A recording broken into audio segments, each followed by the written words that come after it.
The desert does not reveal Egypt all at once. It releases it slowly, the way a buried chamber releases stale air after thousands of years, the way a broken statue appears first as a forehead, then as a face, then as the remains of a whole forgotten body. In the early light, the pyramids seem almost too solid to belong to time. They stand against the pale sky with the calm of things that have already survived every empire that came after them. Around them, the sand moves, the limestone warms, and the modern world keeps its distance for a moment, as if even machines and highways understand that these stones belong to a deeper rhythm.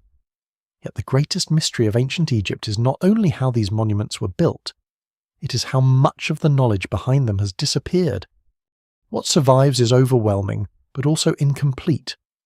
Temples still carry carved walls dense with figures, offerings, stars, animals, gods, kings, numbers, and careful gestures.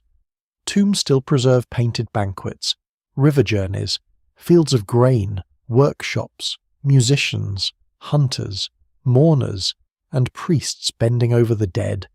Papyrus fragments still hold spells, medical cases, accounts, hymns, legal disputes, mathematical exercises, dream interpretations, and lists of supplies. The dry climate of Egypt has done what wetter lands could not do. It has protected scraps of thought that should have turned to dust long ago. And yet, even with all of this, the record is broken. The evidence remains incomplete. Entire libraries have vanished. Training traditions died without being written down. Tools rotted, workshops were cleared, temples were stripped, and the hands that knew the smallest tricks of stone, pigment, medicine, measurement, and ritual left no voice behind. The lost knowledge of ancient Egypt does not mean a single hidden secret waiting in a sealed room. It is something wider and more human. It is the accumulated intelligence of farmers who understood the flood before it arrived, surveyors who remade property lines after the river erased them, scribes who transformed speech into signs, priests who watched stars rise before dawn, embalmers who learned what decay does to flesh, builders who moved stones with discipline rather than magic, and artisans who could make colour, glass, gold, wood, and stone obey designs that still command attention. Some of that knowledge survives in texts, some survives only in objects, some survives in results whose exact methods remain uncertain. No single explanation fully accounts for everything Egypt achieved, not because Egypt requires impossible powers, but because ordinary human expertise is fragile when its teachers, students, materials, and institutions vanish. This is where the mystery begins, not with fantasy, but with loss. A pyramid is visible. The planning culture that produced it is harder to see. A mummy can be studied in a laboratory. The full training of the embalmer who prepared it cannot be reconstructed from the body alone. A temple alignment can be measured. The ceremony that gave that alignment meaning may remain partly beyond reach. A papyrus can be translated, but a damaged line, a missing word, or an unexplained technical term may conceal a lifetime of practice. Ancient Egypt left more evidence than many civilizations, but it also lasted so long, changed so often, and passed through so many periods of destruction and reinterpretation that its knowledge now reaches the present like light through cracked stone. Before we go deeper, take a moment to like the video and subscribe. If this is the kind of history and mystery you enjoy, the story ahead is not about chasing easy answers. It is about walking through what survives, noticing what is missing, and understanding why a civilization so visible can still feel so distant. Egypt's landscape itself helps explain both preservation and disappearance. Along the Nile, life gathers in a narrow green ribbon between deserts. The river lays black silt across the fields, and beyond that fertile strip, the land quickly turns harsh, dry, and pale. The Egyptians understood this contrast as more than scenery. The black land is life, growth, order, and return. The red land is danger, dryness, burial, and distance. This natural division shaped their imagination, but it also shaped the survival of their past. Tombs built in desert cliffs endured because dryness slowed decay. Papyrus stored in abandoned settlements survived where rain rarely came. At the same time, cities built on the living floodplain were reused, flooded, dismantled, and buried under later towns. The places where ordinary knowledge was practiced most intensely were often the places least likely to survive. This creates a strange imbalance. Egypt's dead speak more clearly than its living. Tombs preserve images of food production, craft, clothing, music, boats, animals, and servants, but they were created for eternity, not for everyday instruction. Temples preserve ritual knowledge, royal ideology, sacred astronomy, and divine order, but they were not neutral encyclopedias. Royal monuments speak in the voice of power. They show kings as victorious, gods as pleased, enemies as defeated, and the universe as stable. What survives in the record suggests a society that cared deeply about continuity, but the surviving evidence often comes from those who had the wealth, authority, and sacred need to leave marks behind. The farmer's experience, the apprentice's frustration, the midwife's practiced hands, the quarry worker's muscle memory, and the village healer's local knowledge appear only in glimpses. Even the most famous Egyptian achievements become more mysterious when seen this way.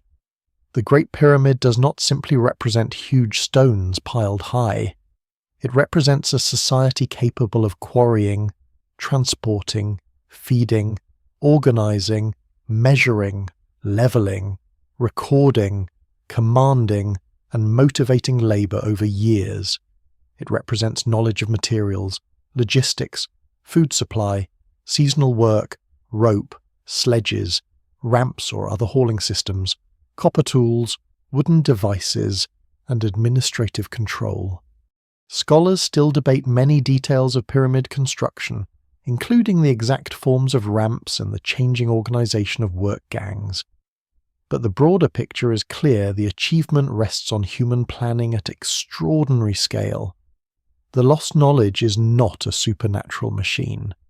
It is the complete working system, the daily procedures, the practical decisions, and the inherited experience that allowed the work to happen. The same is true in medicine. Egyptian medical papyri reveal treatments that range from practical to symbolic. Some wounds are examined with careful attention. Some remedies use honey, oils, plant materials, minerals, bandages, and procedures that show real observation of injury and disease. Other treatments call on protective forces and ritual language, because illness was not seen as merely physical. To modern eyes, this mixture can seem contradictory. But in ancient Egypt it belonged to a single world: the body, the gods, the dead, the environment, and hidden forces were not fully separate categories. What is lost is not only a list of remedies, it is the worldview that allowed a healer to decide when to bind a wound, when to apply a substance, when to speak a formula, and when to admit that the case could not be treated. Writing offered Egypt one of its strongest tools against forgetting, but writing also created its own silence. Hieroglyphs, hieratic, and later demotic scripts allowed knowledge to travel across generations. Yet literacy belonged to a small group. The scribal class preserved accounts, stories, teachings, rituals, and technical records. But many forms of knowledge remained oral or practical. A craftmaster did not need to write every motion of the hand. A temple astronomer did not need to explain every inherited observation to outsiders. An embalmer did not necessarily record every step that experience had refined. In many ancient societies, the most important knowledge often lived in repetition, apprenticeship, and controlled access. When those chains broke, the written record couldn't replace them completely. Then there is the long duration of Egypt itself. Ancient Egypt was not one unchanging world. It stretched across millennia, through Old Kingdom pyramid building, Middle Kingdom literary and administrative developments, New Kingdom imperial wealth, periods of fragmentation, foreign rule, Libyan, Kushite, Assyrian, Persian, Greek, and Roman influence, Christian transformation, and finally the rise of Arabic-speaking Egypt. Knowledge changed across these ages. Some traditions were preserved with astonishing care, others were adapted, misunderstood, suppressed, or abandoned. A temple ritual from one period may preserve echoes of older cosmology, while also reflecting newer politics. A medical text may copy older material whose meanings had already shifted. A monument may imitate an ancient style to claim legitimacy. Egypt remembered itself, but it also reinvented itself. This matters because the phrase lost knowledge can be misleading if it suggests that ancient Egyptians possessed one perfect system that later people simply forgot. The truth is more layered. Some knowledge was lost because institutions collapsed. Some was lost because languages changed.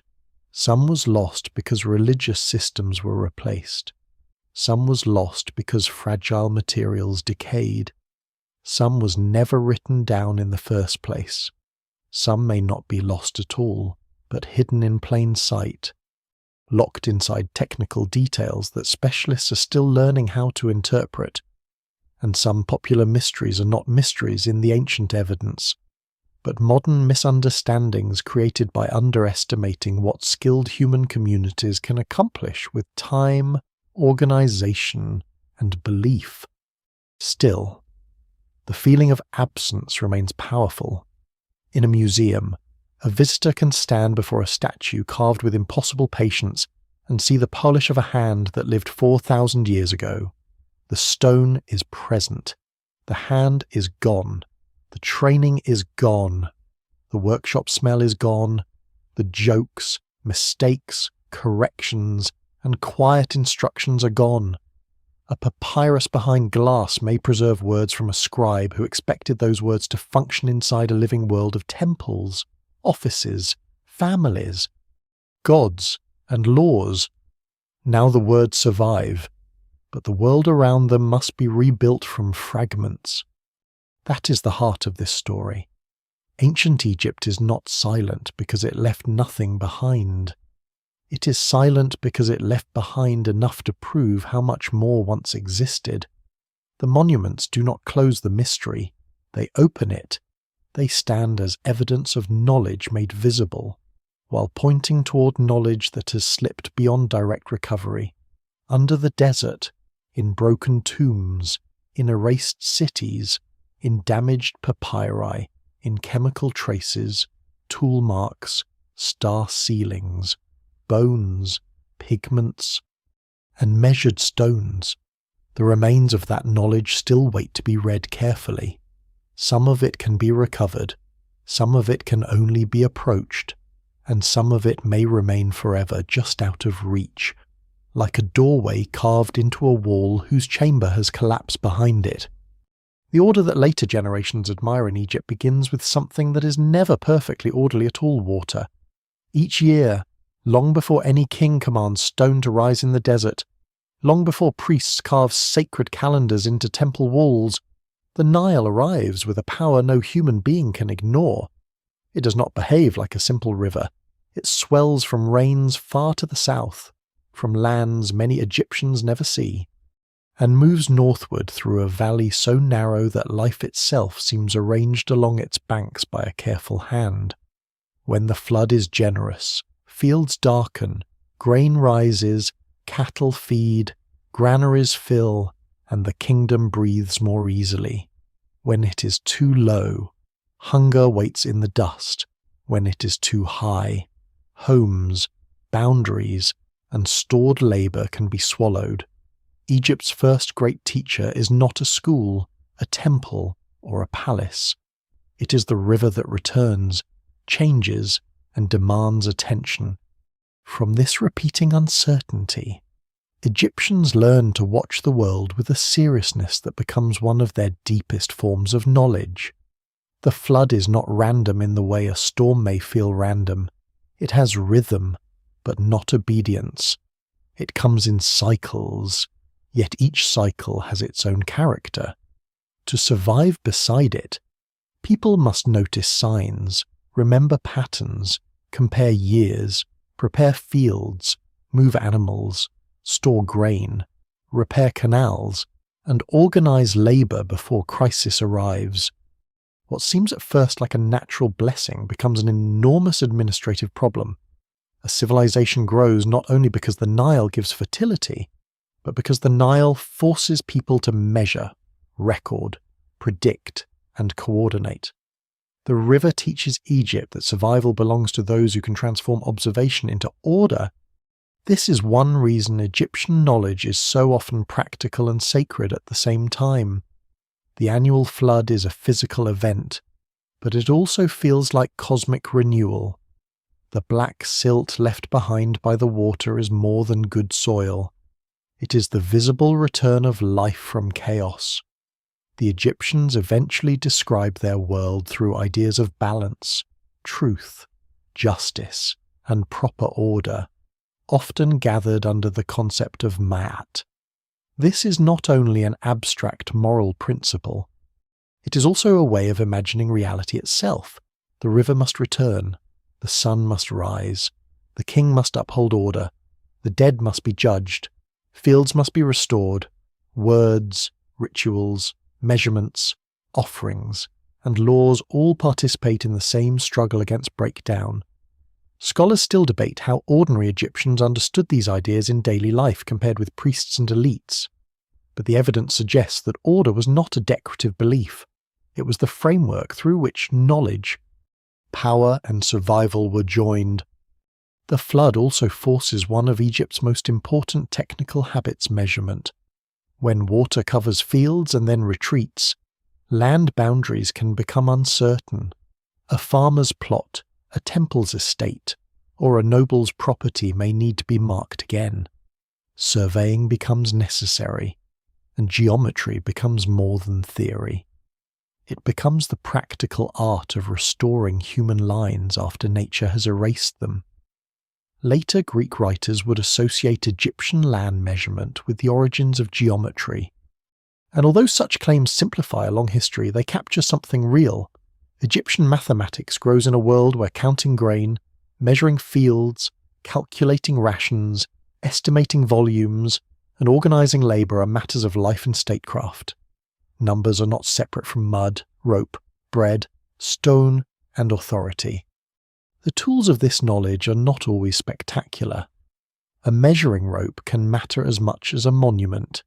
A cubit rod can shape a building long before anyone praises the building's beauty. A scribe's palette, with its reed pens and cakes of ink, can control more of Egypt's future than a weapon in a soldier's hand. The most powerful knowledge often enters history quietly, through records of deliveries, field sizes, work assignments, tax obligations, temple stores, and household accounts. These documents rarely carry the drama of royal inscriptions, but they reveal the machinery beneath the grandeur. Egypt's lost knowledge is partly lost because the grand monuments remain visible, while the systems of accounting, maintenance, and local expertise that supported them survived only in scattered pieces. The calendar itself grows out of the need to find rhythm in the uncertain. Egyptians develop ways to divide the year, track seasons, and coordinate labor around agricultural cycles. The civil calendar eventually uses a 365-day year, divided into 12 months of 30 days plus 5 extra days. This is a remarkable achievement, not because it is identical to the modern calendar, but because it shows the desire to impose a stable frame on a living environment. The seasons are tied to the flood. Planting and harvest, often described as inundation, emergence, and low water or harvest, Time is not merely passing, it is working. It tells farmers when the world is becoming usable again. It tells administrators when grain may be expected. It tells temples when festivals must occur. It tells the king how order is being maintained. Yet even this order carries imperfection. The 365-day civil calendar does not include the extra fraction of a day that makes the solar year slightly longer. Over long periods, this means the calendar slowly drifts against the seasons. This is a lesser-known detail that complicates the image of Egyptian precision. Their system is brilliant, stable, and administratively useful, but not flawless in the modern astronomical sense. That does not make it primitive. It shows that calendars serve societies, not abstract perfection alone. A calendar can be good enough for government, ritual, and memory even if it slowly slides through the natural year. The evidence remains incomplete on how different calendars, festival cycles, lunar observations, and practical agricultural timing interacted across regions and periods, but what survives suggests a civilization comfortable with layered time. The Nile's rhythm also encourages the central power of storage. Grain is not just food, it is security, taxation, wages, temple wealth, and political strength. A government that can collect and redistribute grain can build monuments, feed workers, support priests, sustain soldiers, and survive bad seasons better than scattered households alone. The granary becomes a hidden engine of civilization. Behind every colossal statue stands not only a sculptor, but also bread. Behind every expedition to a quarry stands dried fish, beer, onions, dates, and measured rations. Behind every temple ceremony stands land that produces offerings. When modern eyes look at Egyptian monuments and wonder how such things were possible, part of the answer lies in fields, storage jars, scribal marks, and the careful conversion of a harvest into labour. This is where the Nile becomes a political force. A ruler who claims to guarantee order must also appear capable of mediating the river's gifts. No king controls rainfall in the Ethiopian highlands, but Egyptian kingship develops in a world where prosperity can be interpreted through cosmic legitimacy. A good flood supports the image of a stable rain. Failure, famine, and disorder can weaken it. The relationship is not simple, and no single explanation fully accounts for political change across Egypt's long history. But environmental stress clearly matters. Low Nile floods, drought patterns, economic strain, and administrative weakness may all contribute to periods of crisis. The river that teaches order also exposes the limits of power. Along the banks, this knowledge is lived before it is written.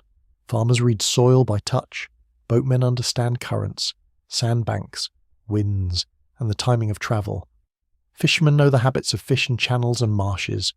Reed cutters, potters, herders, and brickmakers all work with materials shaped by water. Much of this expertise never becomes monumental.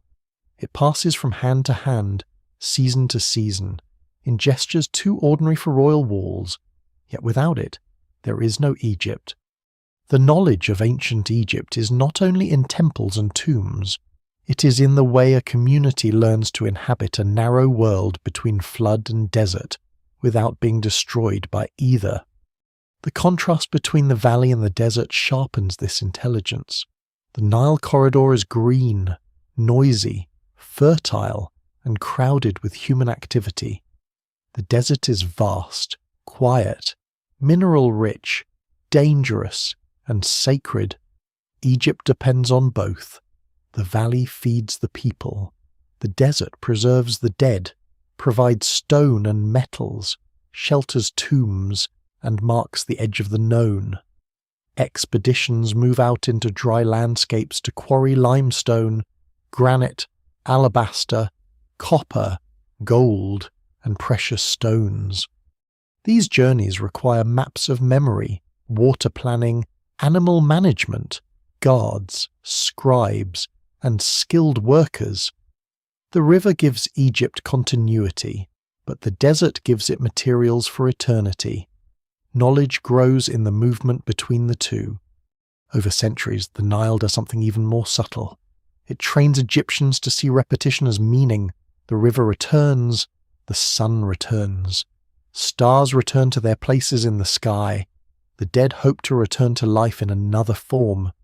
Kings present themselves as restorers of what should always be. This worldview can make Egyptian civilization seem static from a distance, as if it merely repeats itself for thousands of years. But beneath that surface, constant adaptation is taking place. Canals are repaired, borders shift, tools change, foreign influences enter, religious ideas develop, texts are copied and revised, and administrative techniques respond to new pressures. The ideal is stability, but the reality is continuous adjustment. The lost knowledge of ancient Egypt begins here because the river's lessons are both visible and invisible. The visible part remains in calendars, flood records, agricultural scenes, surveying traditions, and administrative texts. The invisible part is the accumulated judgment of people who knew how to live with a force they could not command.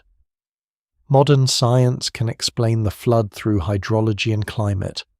Archaeology can reconstruct irrigation, settlement patterns, crop choices, and state storage.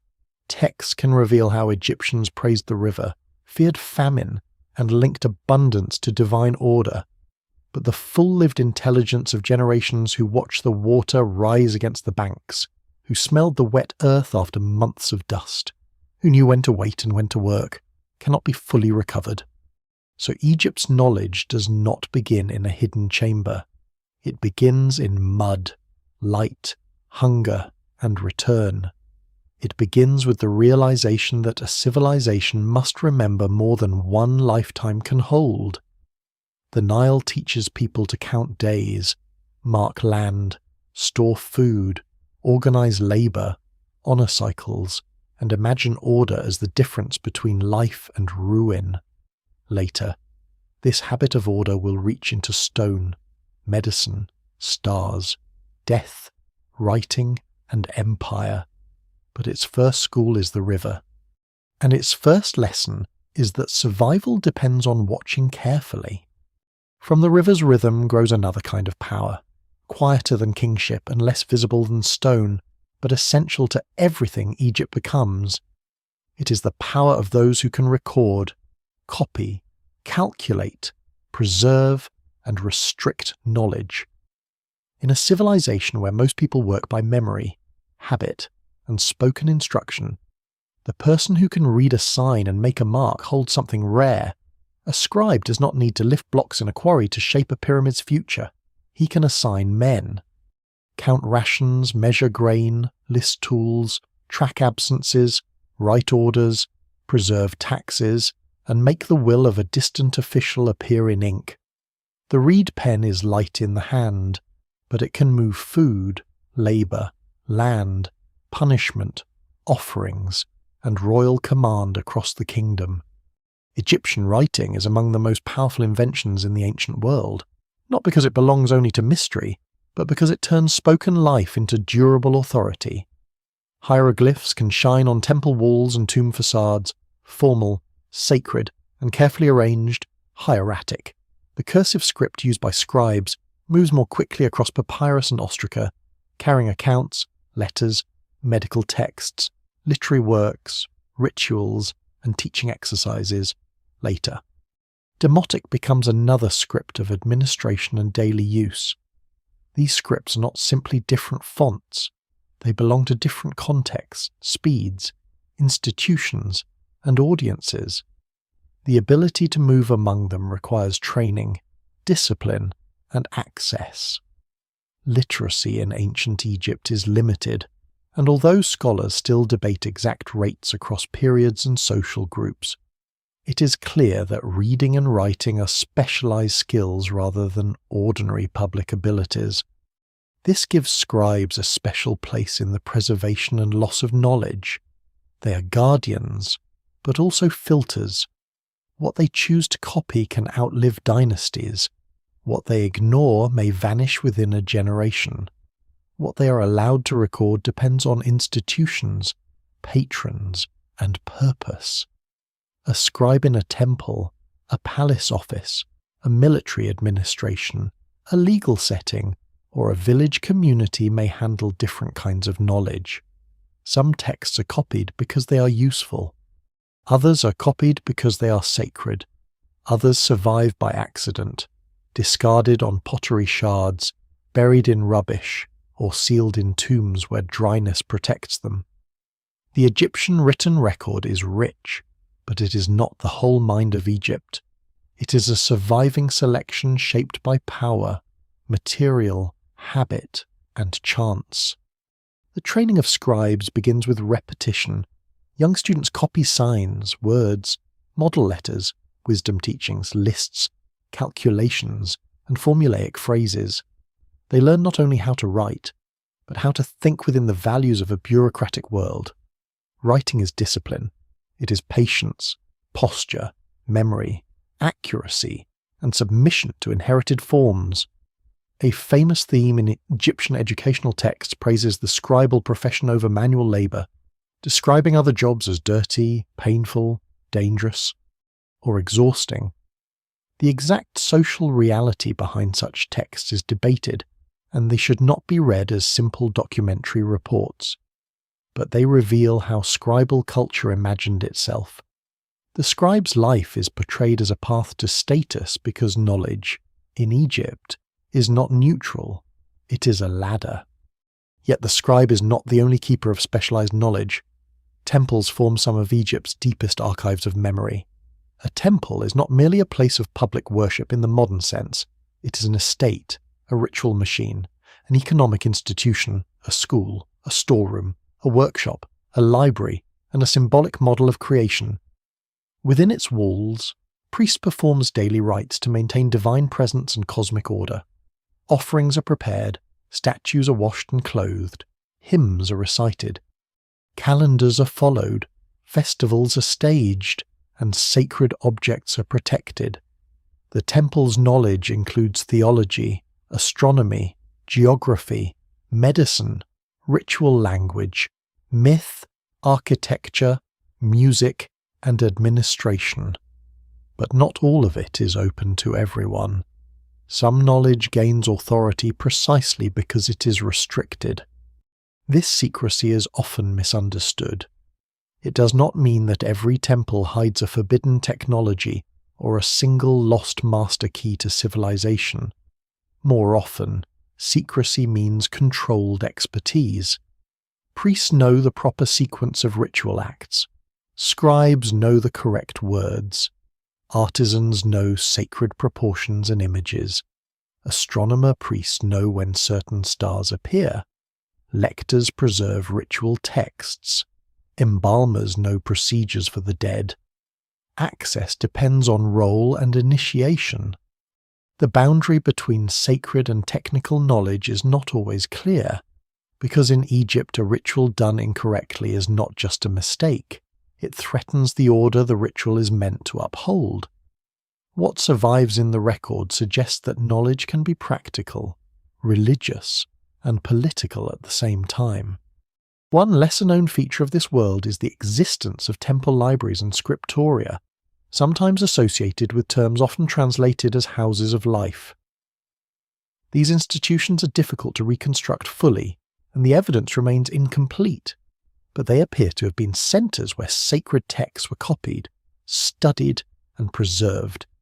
Medical writings, ritual manuals, astronomical materials, hymns, mythological compositions, and scholarly traditions may have circulated through such environments.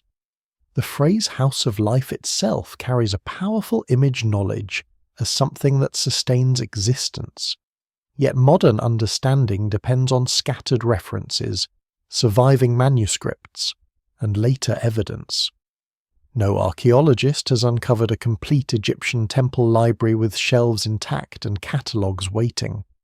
The very places that once protected knowledge often disappeared so thoroughly that only their shadow remains in texts. Papyrus is both Egypt's gift and its weakness. Made from the papyrus plant that grows in marshy areas, it allows writing to become portable, flexible, and relatively light. A scroll can carry legal contracts, religious compositions, administrative accounts, mathematical problems, medical prescriptions, stories, and letters. But papyrus is fragile. It burns, tears, molds, crumbles, and decays unless conditions are unusually dry. Many of the papyri that survive do so because they ended up in tombs, desert settlements, rubbish heaps, or other protective environments away from dampness. This means survival is uneven. A text widely used in life may disappear completely, while a minor document thrown away in a dry place may endure for 3,000 years. History, in this sense, is not fair. It preserves by accident as much as by intention. The same is true for ostraca, the flakes of limestone or broken pottery used for notes, sketches, drafts, exercises, and informal writing. These humble objects often reveal Egypt more intimately than monuments. On them, a worker may practice a drawing, a scribe may jot a list, an artist may sketch a figure, or an administrator may record deliveries. At Deir el-Medina, the village of artisans who worked on royal tombs in the Valley of the Kings, ostraca and papyri preserve an extraordinary view of daily life disputes, supplies, absences, prayers, letters, and work organization. This is one of the rare places where the machinery of specialized labor becomes visible in detail. Even there, the evidence is partial. The village is exceptional precisely because it survived so well. It warns against assuming that all of Egypt is equally knowable. Knowledge also lives in images. Tomb and temple walls are not simple decoration. They carry rules of proportion, symbolic color, religious meaning, social hierarchy, and technical information. Agricultural scenes show ploughing, harvesting, threshing, fishing, birding, and animal care.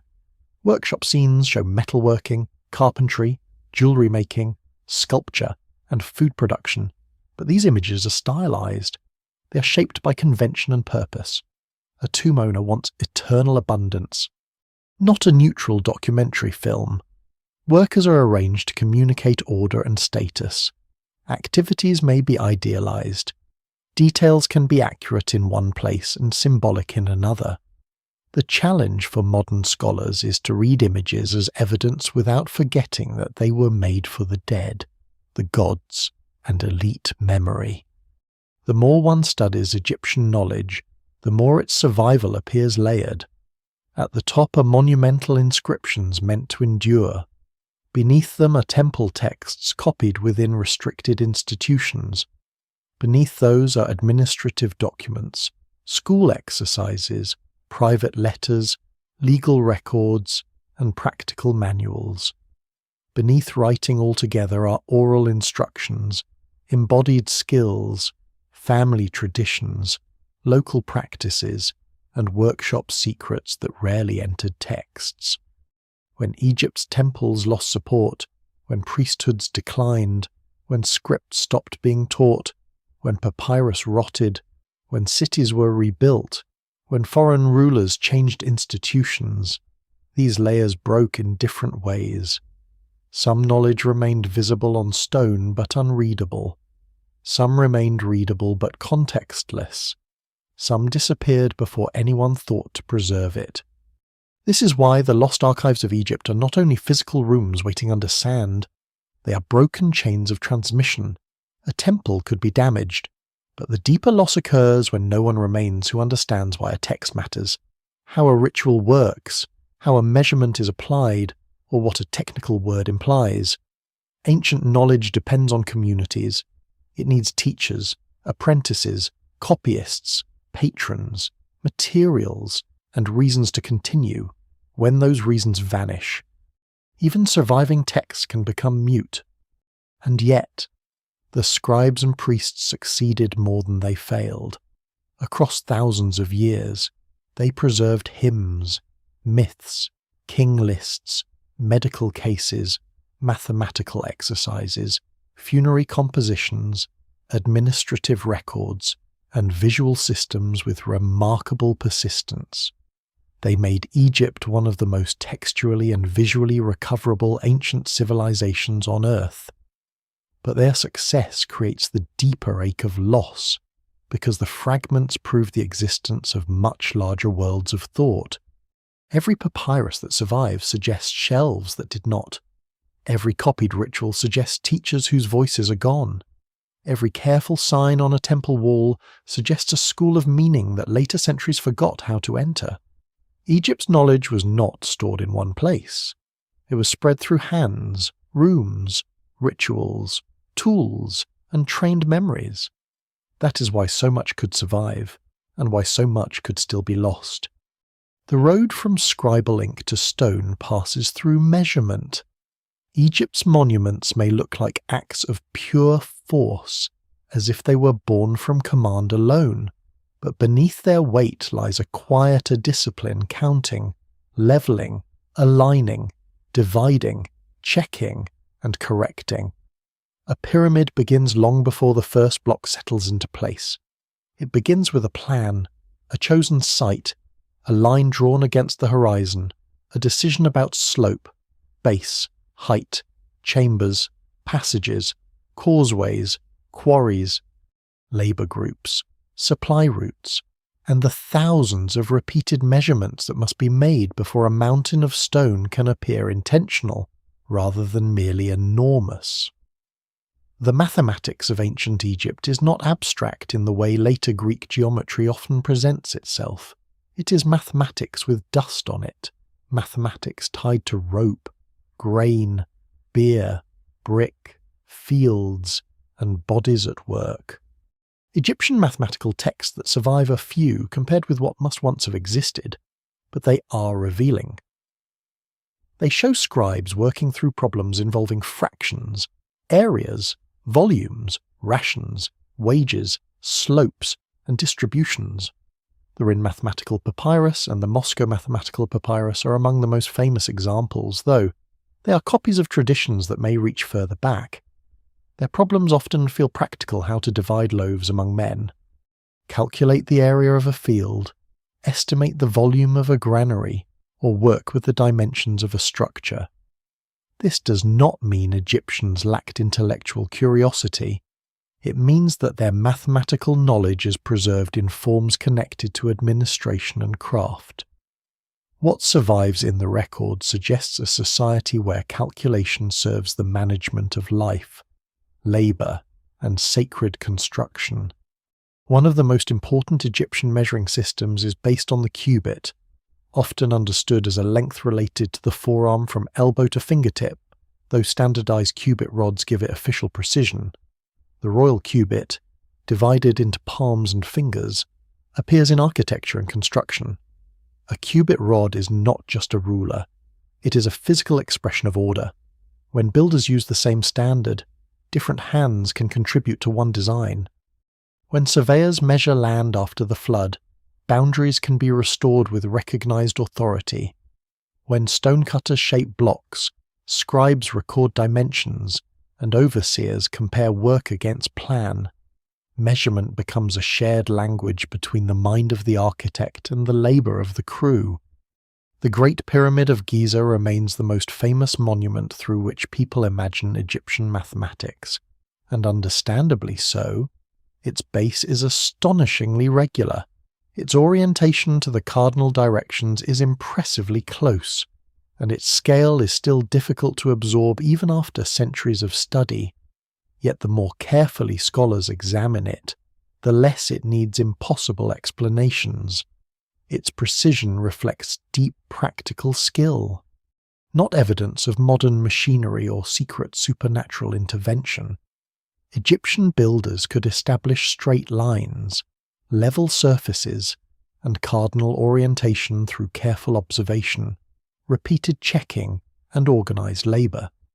Scholars still debate the exact methods used to align the pyramid, including techniques involving circumpolar stars, shadow observations, or other horizon-based procedures, but the existence of several plausible methods is itself important. The mystery is not whether humans could do it. The mystery is which human method they chose, refined, and trusted. The slope of a pyramid introduces another mathematical idea, the sect, an Egyptian way of expressing incline. Rather than using modern degrees, Egyptian builders described slope through horizontal run relative to vertical rise, often measured in palms per cubit. This detail is easy to overlook, but it is one of the clearest signs that Egyptian architectural mathematics was practical and internally coherent. Builders did not need trigonometry in a modern sense to create controlled angles. They needed a system that translated desired form into repeatable measurement on the ground. This sect allowed a slope to be described, checked, and reproduced. It reminds the modern observer that ancient knowledge should not be judged by whether it uses modern terms. It should be judged by whether it solves the problem before it. The problem before Egyptian builders is immense. Stone must be quarried, dressed, moved, lifted, and placed. Copper tools, dolerite pounding stones, wooden sledges, ropes, levers, lubricated tracks, ramps, and human teams all likely play roles, though the exact arrangements vary by site and period. No single explanation fully accounts for every monument, because Egyptian building practices changed over time and depended on local geology, royal ambition, labour organisation, and available materials. The unfinished obelisk at Aswan, still attached to bedrock, gives a rare view into quarrying methods. Marks from pounding stones show the brutal patience required to separate granite from the earth. This is not the clean elegance of a hidden laser or a lost machine. It is the evidence of skilled people using known tools with extraordinary persistence, coordination, and experience. That experience is where much of the lost knowledge lies. Modern engineers can propose ways to move heavy blocks, and experiments have shown that teams can drag large stones on sledges, especially when surfaces are prepared and friction is reduced. Archaeological evidence supports the use of ramps in some contexts, but the exact form of pyramid ramps, especially for the largest pyramids, remains debated. Straight ramps, zigzag ramps, spiral ramps, internal ramps, and combined systems have all been proposed. Some may have been used at different times or in different parts of construction. The important point is that Egyptian builders did not need one universal secret. They needed adaptable methods, supervisors who understood logistics, and workers trained by repetition. The missing piece is not a magic diagram. It is the complete construction culture. That culture includes labour organisation on a scale that earlier stereotypes often misunderstood. The builders of the major pyramids were not simply masses of enslaved people driven blindly under whips, as older popular images suggested. Evidence from workers' settlements, food remains, tombs of labourers, graffiti naming work gangs, and administrative organisation indicates a more complex system involving skilled workers, rotating labour, support staff, and state provisioning. This does not make the work gentle. It was exhausting, dangerous, and controlled by hierarchy, but it was also organised, fed, housed, and embedded in a society where royal construction had religious and political meaning. A pyramid is not only a tomb, it is a national project that turns agricultural surplus to administrative command and sacred ideology into stone. Mathematics enters even the feeding of that project. Workers need rations. Bread and beer must be produced in huge quantities. Animals are slaughtered. Grain is processed. Pottery is made. Tools are repaired. And deliveries are counted. Behind a precisely cut chamber lies a bureaucracy calculating supplies. Behind a causeway lies a river transport system timed around water levels.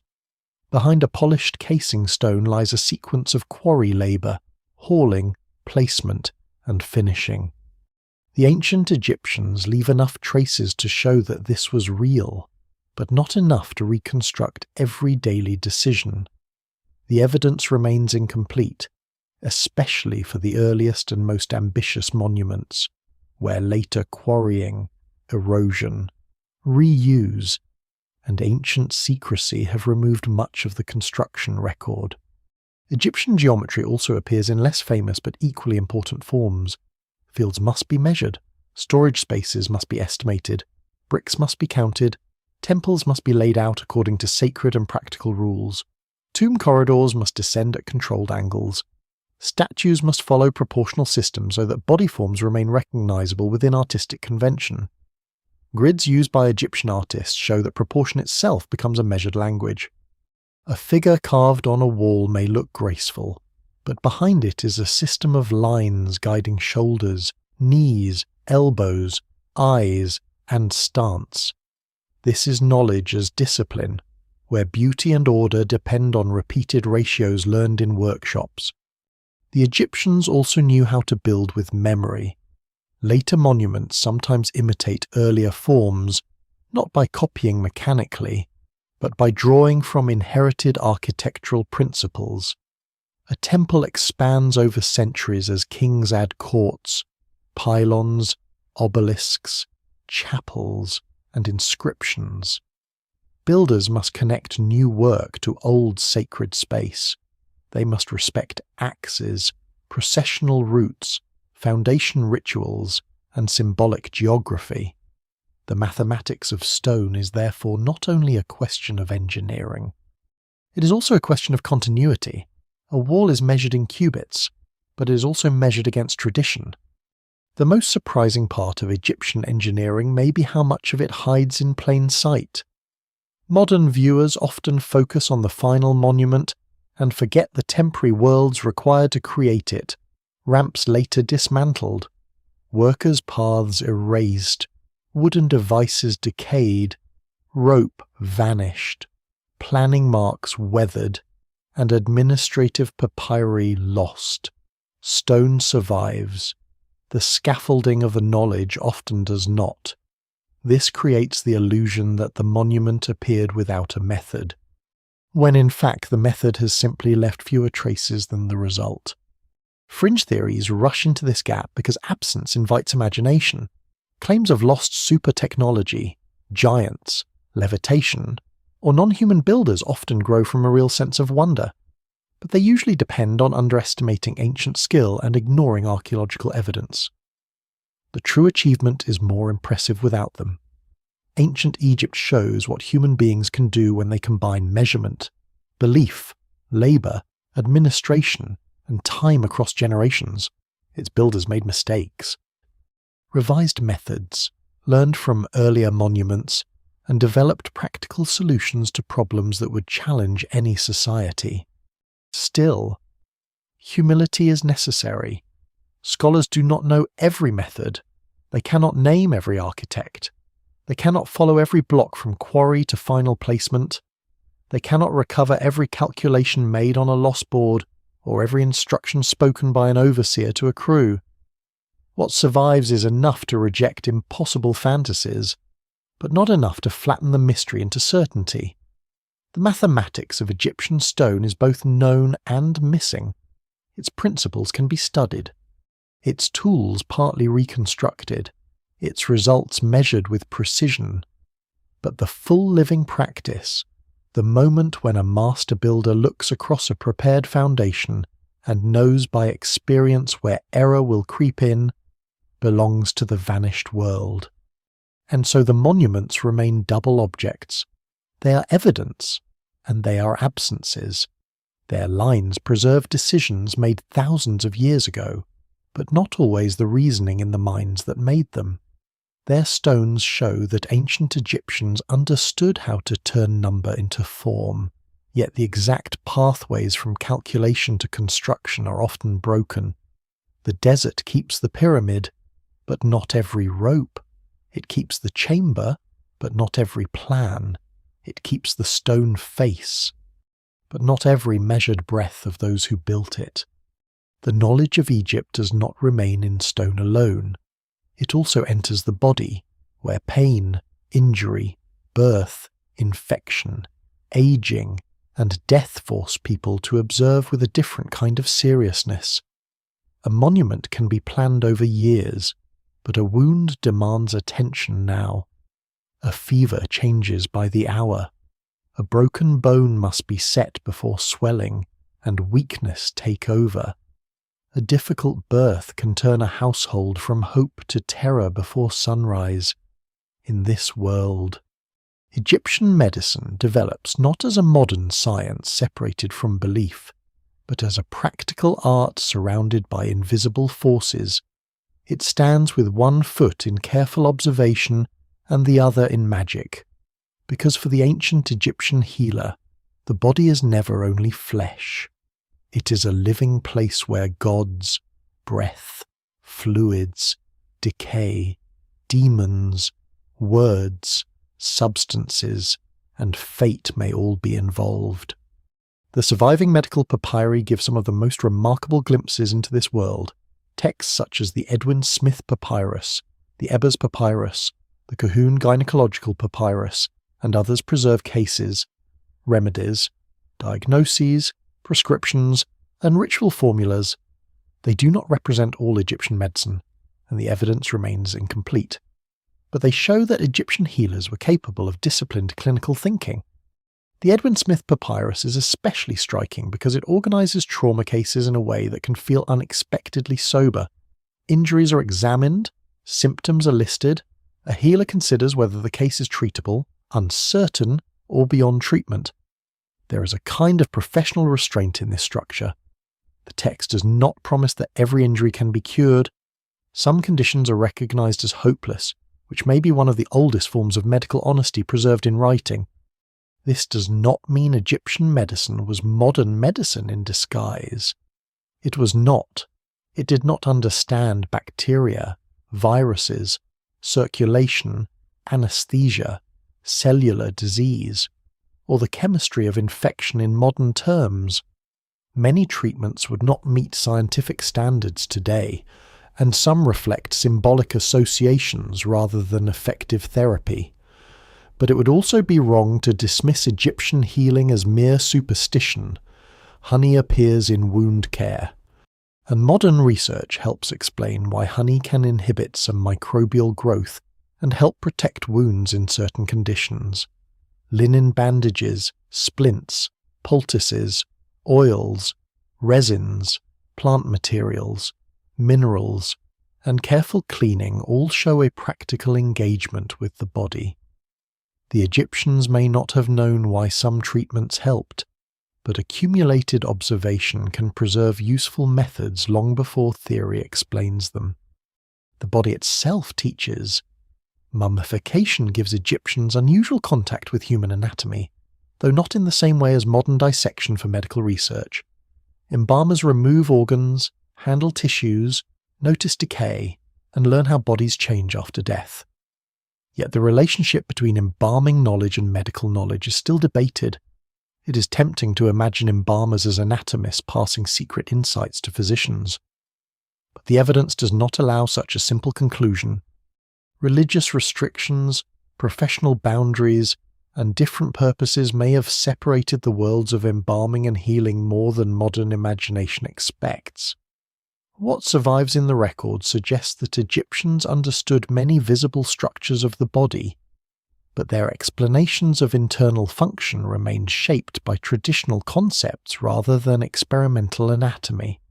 One central idea in Egyptian medical thought involves channels within the body, sometimes compared to vessels or pathways. These are described in ways that link bodily fluids, breath, waste, disease, and life processes. To a modern reader, these channels can seem confused because they do not match modern anatomical systems exactly. They may combine observations of blood vessels, tendons, nerves, intestines, and imagined pathways of movement within the body. But this is not simply ignorance. It is an early attempt to make the body understandable through patterns.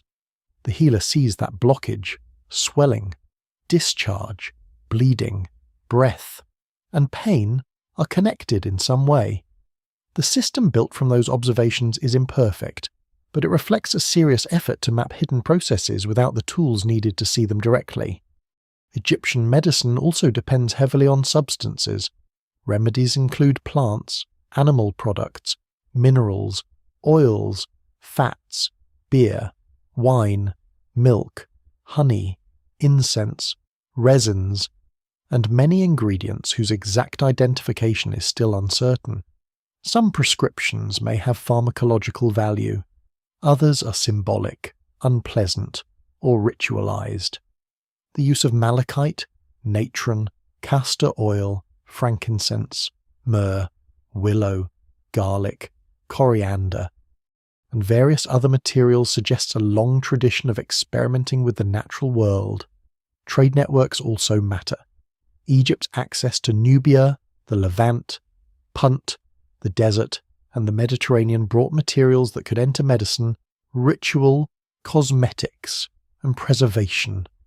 A remedy is never only a recipe.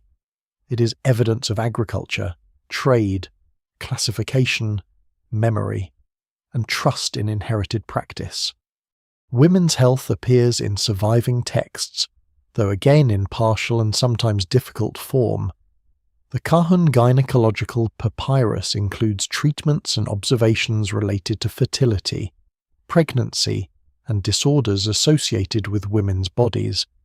Some methods are practical, while others reflect ideas far from modern medicine.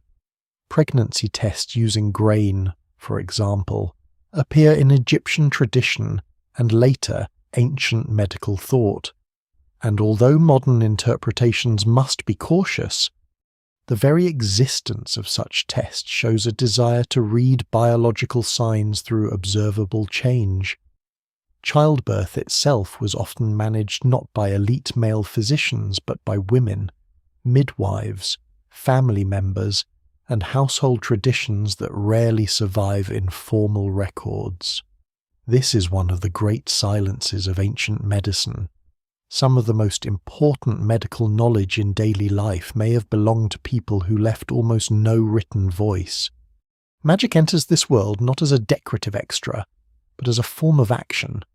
Words have force, names have power, amulets protect vulnerable bodies, spells address scorpions, snakes, fever, childbirth dangers, nightmares, and the force is believed to invade or disturb the living. A modern separation between medicine and magic would have made little sense to many Egyptians. If a child is ill, a mother may want a remedy, a protective charm, a spoken formula, and divine help all at once. This combination is not irrational within its own worldview. It reflects the terror of uncertainty, where no single explanation fully accounts for suffering. People use every available form of protection. The surprising detail is that Egyptian healers could combine these approaches without seeing contradiction. A wound might be treated with bandaging and a spoken formula. A bite might receive a practical substance and ritual language. A disease might be explained through bodily disturbance and hostile invisible influence. The same text may move from careful observation to magical protection with no apology.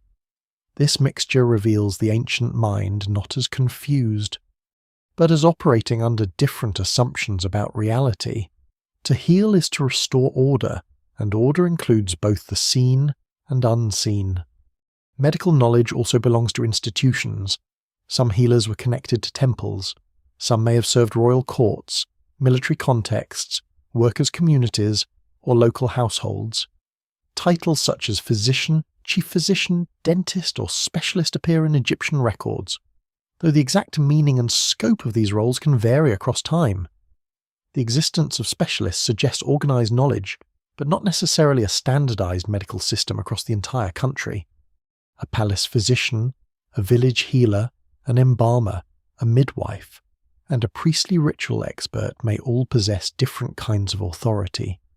Much of that authority would have been learned through apprenticeship, practice, and inherited texts. When institutions changed, these lines of transmission could weaken or disappear. Dental disease offers a harsh reminder that Egyptian life was physically demanding even for the wealthy. Bread was a staple, but grinding grain with stone tools often introduced grit into flour. Over time, this wore down teeth severely. Abscesses, infections, and tooth loss were common. Mummies and skeletal remains preserve the pain that texts rarely describe in full. Elite status did not guarantee comfort. A beautifully buried person could still carry evidence of arthritis, dental decay, healed fractures, parasitic disease, or chronic strain. The body becomes an archive that corrects the grandeur of tomb art. Painted scenes may promise eternal abundance, but bones remember labour, diet, injury, and age. The lost knowledge of Egyptian medicine lies partly in the gap between texts and practice. A papyrus can list a remedy, but it may not explain how an experienced healer judged the quality of an ingredient, the severity of a symptom, the timing of treatment, or the patient's chances. A written prescription may assume knowledge that every trained practitioner already had. A phrase that seems obscure today may have been obvious in a workshop or healing room. Many plant names are uncertain.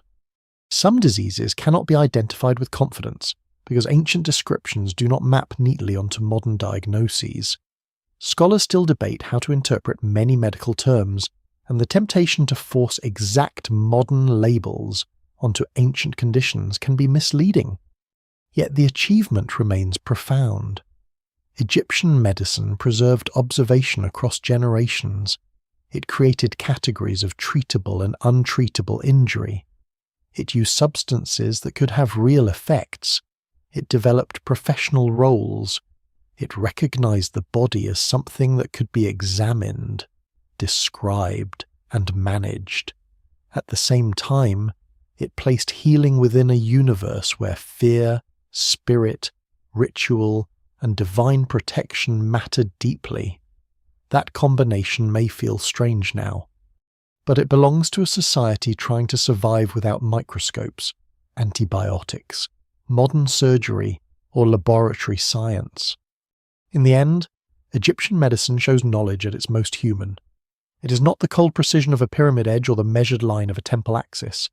It is a hand pressing a wound, a bandage wrapped around torn flesh, a bitter mixture prepared in a bowl, a charm placed near a child, a healer deciding whether hope is honest. Some of that knowledge can still be read, some can be tested, some can only be understood as part of a world where the boundary between body and cosmos was porous. Egypt's healers did not defeat death. No civilization has, but they watched the body carefully enough to leave behind one of the earliest surviving records of medicine. And they remind the present that knowledge often begins with the simplest and most urgent human need, the need to suffer less. Above the black fields and pale cliffs, Egypt keeps another archive, one that cannot be stored in a temple chest or sealed inside a tomb. It is written in the sky. Night after night, the same stars rise, vanish, and return. The moon changes shape. The sun travels with a regularity so powerful that it becomes the foundation of kingship, ritual, agriculture, and the hope of rebirth. To ancient Egyptians, the sky is not empty space. It is a living order, a divine landscape where gods move. The dead travel, time renews itself, and earthly authority finds its pattern. The knowledge that grows from watching it is both astronomical and sacred, and trying to separate those two too sharply can make the ancient world harder, not easier, to understand. The Egyptian sky is especially important because it gives rhythm to a landscape ruled by cycles. The river rises and falls. The sun dies each evening and returns each morning. Stars disappear into daylight and later reappear. The dead body is buried in darkness, yet the spirit hopes for transformation. Time is not simply a line moving forward, it is a series of renewals, each one threatened by disorder and restored through divine pattern. The Egyptians observed the heavens not as distant spectators, but as participants in a universe that must be maintained. A star's rising can mark a season. A constellation can carry religious meaning. A temple axis can frame a sacred direction. A ceiling painted with stars can turn a chamber into a cosmic map. One of the most famous celestial markers in Egypt is the star Sirius, known to the Egyptians in association with the goddess Sopdet. Its heliacal rising, the moment when it first becomes visible before sunrise after a period of invisibility, was linked in Egyptian tradition with the approach of the Nile inundation. This connection has often been described in simple terms, as if Egyptian priests merely watched Sirius and knew the flood would come. The reality is more complex. The flood's timing varied, local observation mattered, and calendar drift complicated the relationship over long periods. Still, the connection between Sirius, renewal, and the life-giving waters of the Nile became deeply significant. A star returning from invisibility before dawn offered an image of rebirth in the sky, just as the land awaited rebirth below. The Egyptians also divided the night using groups of stars known as decans. These stars or star groups rose in sequence and helped mark the hours of darkness. In a world before mechanical clocks, the night itself could be measured by the movement of the heavens. Decanal star tables appear in coffins, tombs, and astronomical ceilings, carrying both practical and religious meaning. They show that Egyptian sky knowledge was systematic, but not identical to later Greek astronomy. It was not built around mathematical models of planetary motion in the same way. It was concerned with timekeeping, ritual scheduling, cosmic geography, and the journey of divine beings and the blessed dead. What survives in the record suggests a rich observational tradition, though many identifications of specific decans remain uncertain, and scholars still debate details of how these systems were used in practice. This uncertainty matters because Egyptian astronomy survives through religious and artistic forms as much as through technical manuals. A ceiling in a tomb may show stars, boats, gods, goddesses, constellations, and symbolic creatures. It is a map, but not a modern star chart. It organizes the sky according to Egyptian meaning. The goddess Nut may stretch across the heavens, swallowing the sun in the evening and giving birth to it in the morning. The sun god travels through the underworld by night, facing dangers before returning at dawn. The northern stars, especially those that never set below the horizon, become associated with eternity and royal afterlife. The sky is therefore both observed and imagined. It is measured, but it is also inhabited. The pyramids themselves show how celestial ideas can become architecture. The sides of major pyramids are closely aligned with the cardinal directions, and some internal shafts in the Great Pyramid have been interpreted as pointing toward significant regions of the sky, though exact meanings and dates remain debated. The northern sky appears especially important in Old Kingdom royal afterlife beliefs, where the king may join the imperishable stars, astronomical observation, royal theology, and monumental design meet. It is not necessary to claim perfect modern precision or secret star science to recognize the achievement. Egyptian builders clearly cared about direction, cosmic order, and the relationship between royal monuments and the heavens. Their methods remain partly uncertain, but their intention to place human architecture within a larger cosmic frame is difficult to miss. Temples later developed this relationship in different ways. Many Egyptian temples are aligned with solar, lunar, stellar, topographical, or ritual considerations. though not every alignment has a single obvious astronomical explanation. Some face the rising sun on particular days. Some relate to the Nile, sacred processional routes, older shrines, local landscapes, or mythic geography. Modern researchers have shown that astronomical orientation was often important, but also that caution is necessary. If enough monuments are measured, some alignments may appear meaningful by chance. The evidence remains incomplete, and ancient builders may have considered several factors at once. A temple is not a telescope. It is a sacred body placed in a sacred landscape, and the sky is only one part of its orientation. Still, the drama of Egyptian light is real. At certain temples, sunlight enters in ways that create powerful effects on statues, chambers, or walls. The most famous example is Abu Simbel, where sunlight penetrates the great temple and illuminates figures deep within on specific dates. Though the modern relocation of the temple during the 20th century changed the setting slightly. Such events are often presented as proof of astonishing astronomical mastery, and they do reveal careful design. But they should not be stripped of ritual meaning. To an Egyptian priest or worshipper, the sun entering a sanctuary is not merely a clever calculation, it is divine presence made visible. Knowledge here is not only knowing where the sun will rise, it is knowing how to turn that rising into sacred experience. The sky also guides the dead. Funerary texts fill the afterlife with celestial journeys, gates, caverns, stars, boats, and transformations.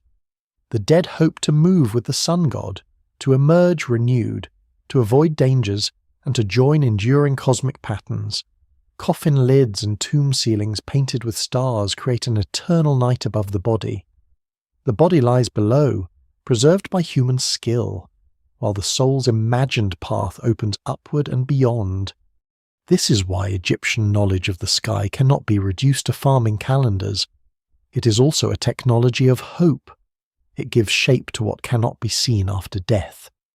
A lesser known but fascinating part of Egyptian timekeeping is the use of shadow clocks, water clocks, and star clocks. These devices and systems show that Egyptians were not merely passively watching the sky. They were turning celestial and physical movement into measured time. Water clocks, in particular, could be used at night or indoors, and surviving examples show careful calibration, though their accuracy would vary. The need to perform rituals at proper times may have encouraged such devices. Timekeeping was not only practical for labour, it was sacred. A rite done at the right moment participated in cosmic order. A rite done carelessly risked disorder. Planetary observation existed as well, especially in later periods, but Egyptian records of planets are less dominant than solar, lunar, stellar, and decanal traditions. Over time, especially in the late period, Ptolemaic era, and Roman Egypt, Egyptian, Babylonian, and Greek astronomical traditions interacted. This later fusion becomes extremely important in astrology, calendrical systems, and Hellenistic science. Yet the older Egyptian tradition has its own character. It is less concerned with predicting planetary positions through abstract mathematics, and more concerned with the ordered return of celestial powers through religious time. This difference should not be treated as inferiority. Civilizations ask the sky different questions. The lost knowledge of Egyptian astronomy lies partly in this difference of questions. Modern observers want coordinates, models, instruments, and numerical precision. Egyptian priests may have wanted correct ritual timing, meaningful orientation, cosmic protection, and theological order. Their records preserve what mattered to them, not always what modern historians wish they had written. Many observations may have been transmitted orally or embedded in temple practice. Some star names remain uncertain. Some constellations do not map neatly onto modern ones. Some celestial scenes combine observation with myth so completely that separating the two may distort both. And yet, from what remains, one thing is clear: Egypt watched the sky for a very long time. Its people learned that heavenly bodies return with dependable rhythm. They tied those returns to the river, the king, the temple, the dead, and the calendar. They placed architecture under the authority of direction and light. They painted stars over coffins and cut monuments into horizons. They built a civilization in which the world below made sense because it was connected to the world above. By the time a priest stands in a dark temple corridor waiting for dawnlight to strike a sacred image, the knowledge involved is already ancient. It includes generations of watching, measuring, copying, adjusting, and believing. Some of it can be reconstructed from ceilings, shafts, calendars, and inscriptions. Some of it remains hidden inside ritual habits that disappeared when the temples fell silent. The stars are still there, but the old names have faded. The sun still rises over Egypt, but many of the ceremonies that welcomed it are gone. What remains is the impression of a civilization that did not look upward to escape the earth, but to understand how the earth could continue. In the Egyptian imagination, the sky is not distant. It bends over the Nile like a vast dark roof of memory, holding the pattern that every field, temple, tomb, and king tries to follow. If the sky gives Egypt its rhythm, and the river gives it life, the workshop gives it texture. Here, knowledge becomes visible in smaller things: the blue shine of faience beads, the deep black line around an eye, the smooth curve of a wooden coffin, the red of a painted wall, the cold gleam of gold leaf, the hard edge of a copper chisel, the green of ground malachite, the bright surface of glass that seems almost like captured water. The grandeur of Egypt often makes people look upward toward pyramids and temples, but much of its lost knowledge lives at the scale of the hand. It survives in materials that had to be mixed, heated, carved, polished, stretched, glued, cut, dyed, drilled, inlaid, and repaired by people whose names were rarely preserved. Egyptian artisans work inside a world where craft is not merely decoration. Objects carry power. A statue is not just a likeness, it can house presence. A coffin is not just a container, it is a protective body around a body. Jewelry is not only wealth, it can guard, identify, transform, and connect the wearer to divine forces. Pigments are not simply colour, they carry symbolic weight. Green can suggest renewal, black can suggest fertile soil and rebirth, gold can suggest divine flesh, solar permanence, and incorruptibility. To make an object properly, an artisan needs technical skill, but also an understanding of what the object is meant to do in the Egyptian imagination. The workshop is therefore a place where chemistry, religion, economy, and aesthetics touch the same surface. One of the most striking Egyptian materials is faience, often mistaken by casual observers for glazed pottery. It is not ordinary clay ceramic. Egyptian faience is usually made from a silica-rich body, often quartz or sand, with alkaline materials and copper compounds that create its famous blue-green glaze. The result is luminous, almost watery, and deeply associated with life, fertility, the Nile, and the brilliance of the heavens.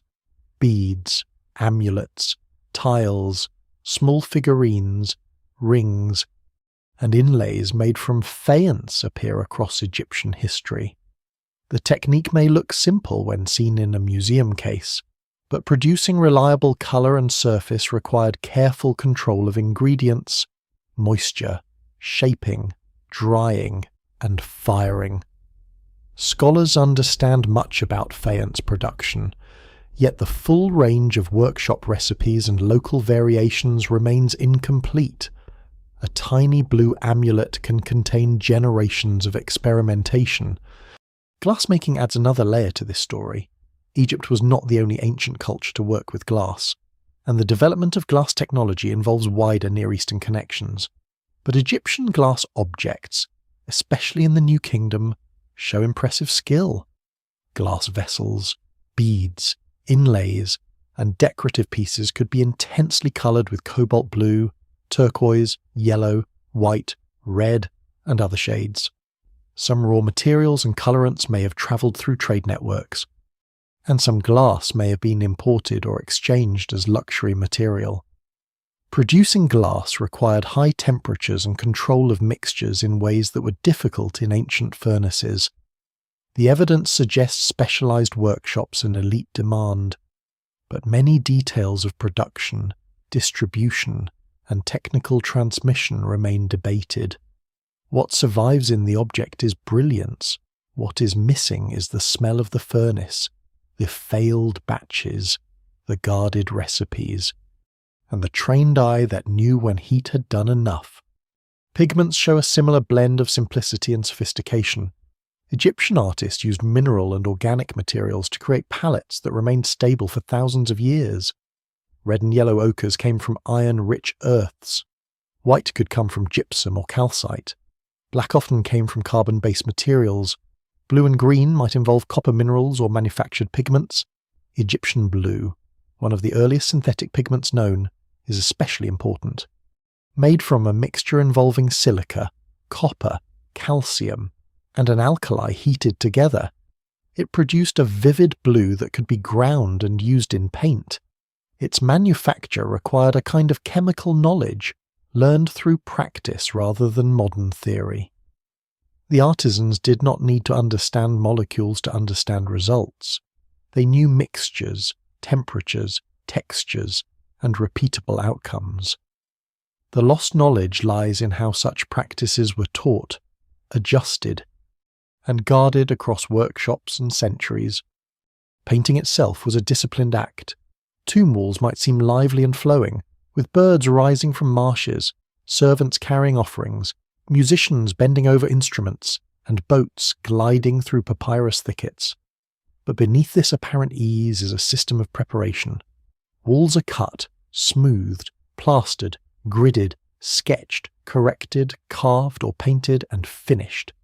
Teams may include designers, draftspersons, painters, sculptors, plasterworkers, and supervisors.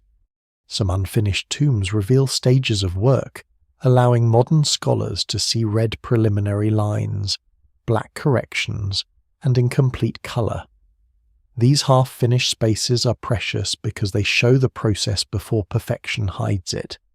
They reveal that Egyptian art is not the product of rigid copying alone, but of trained correction.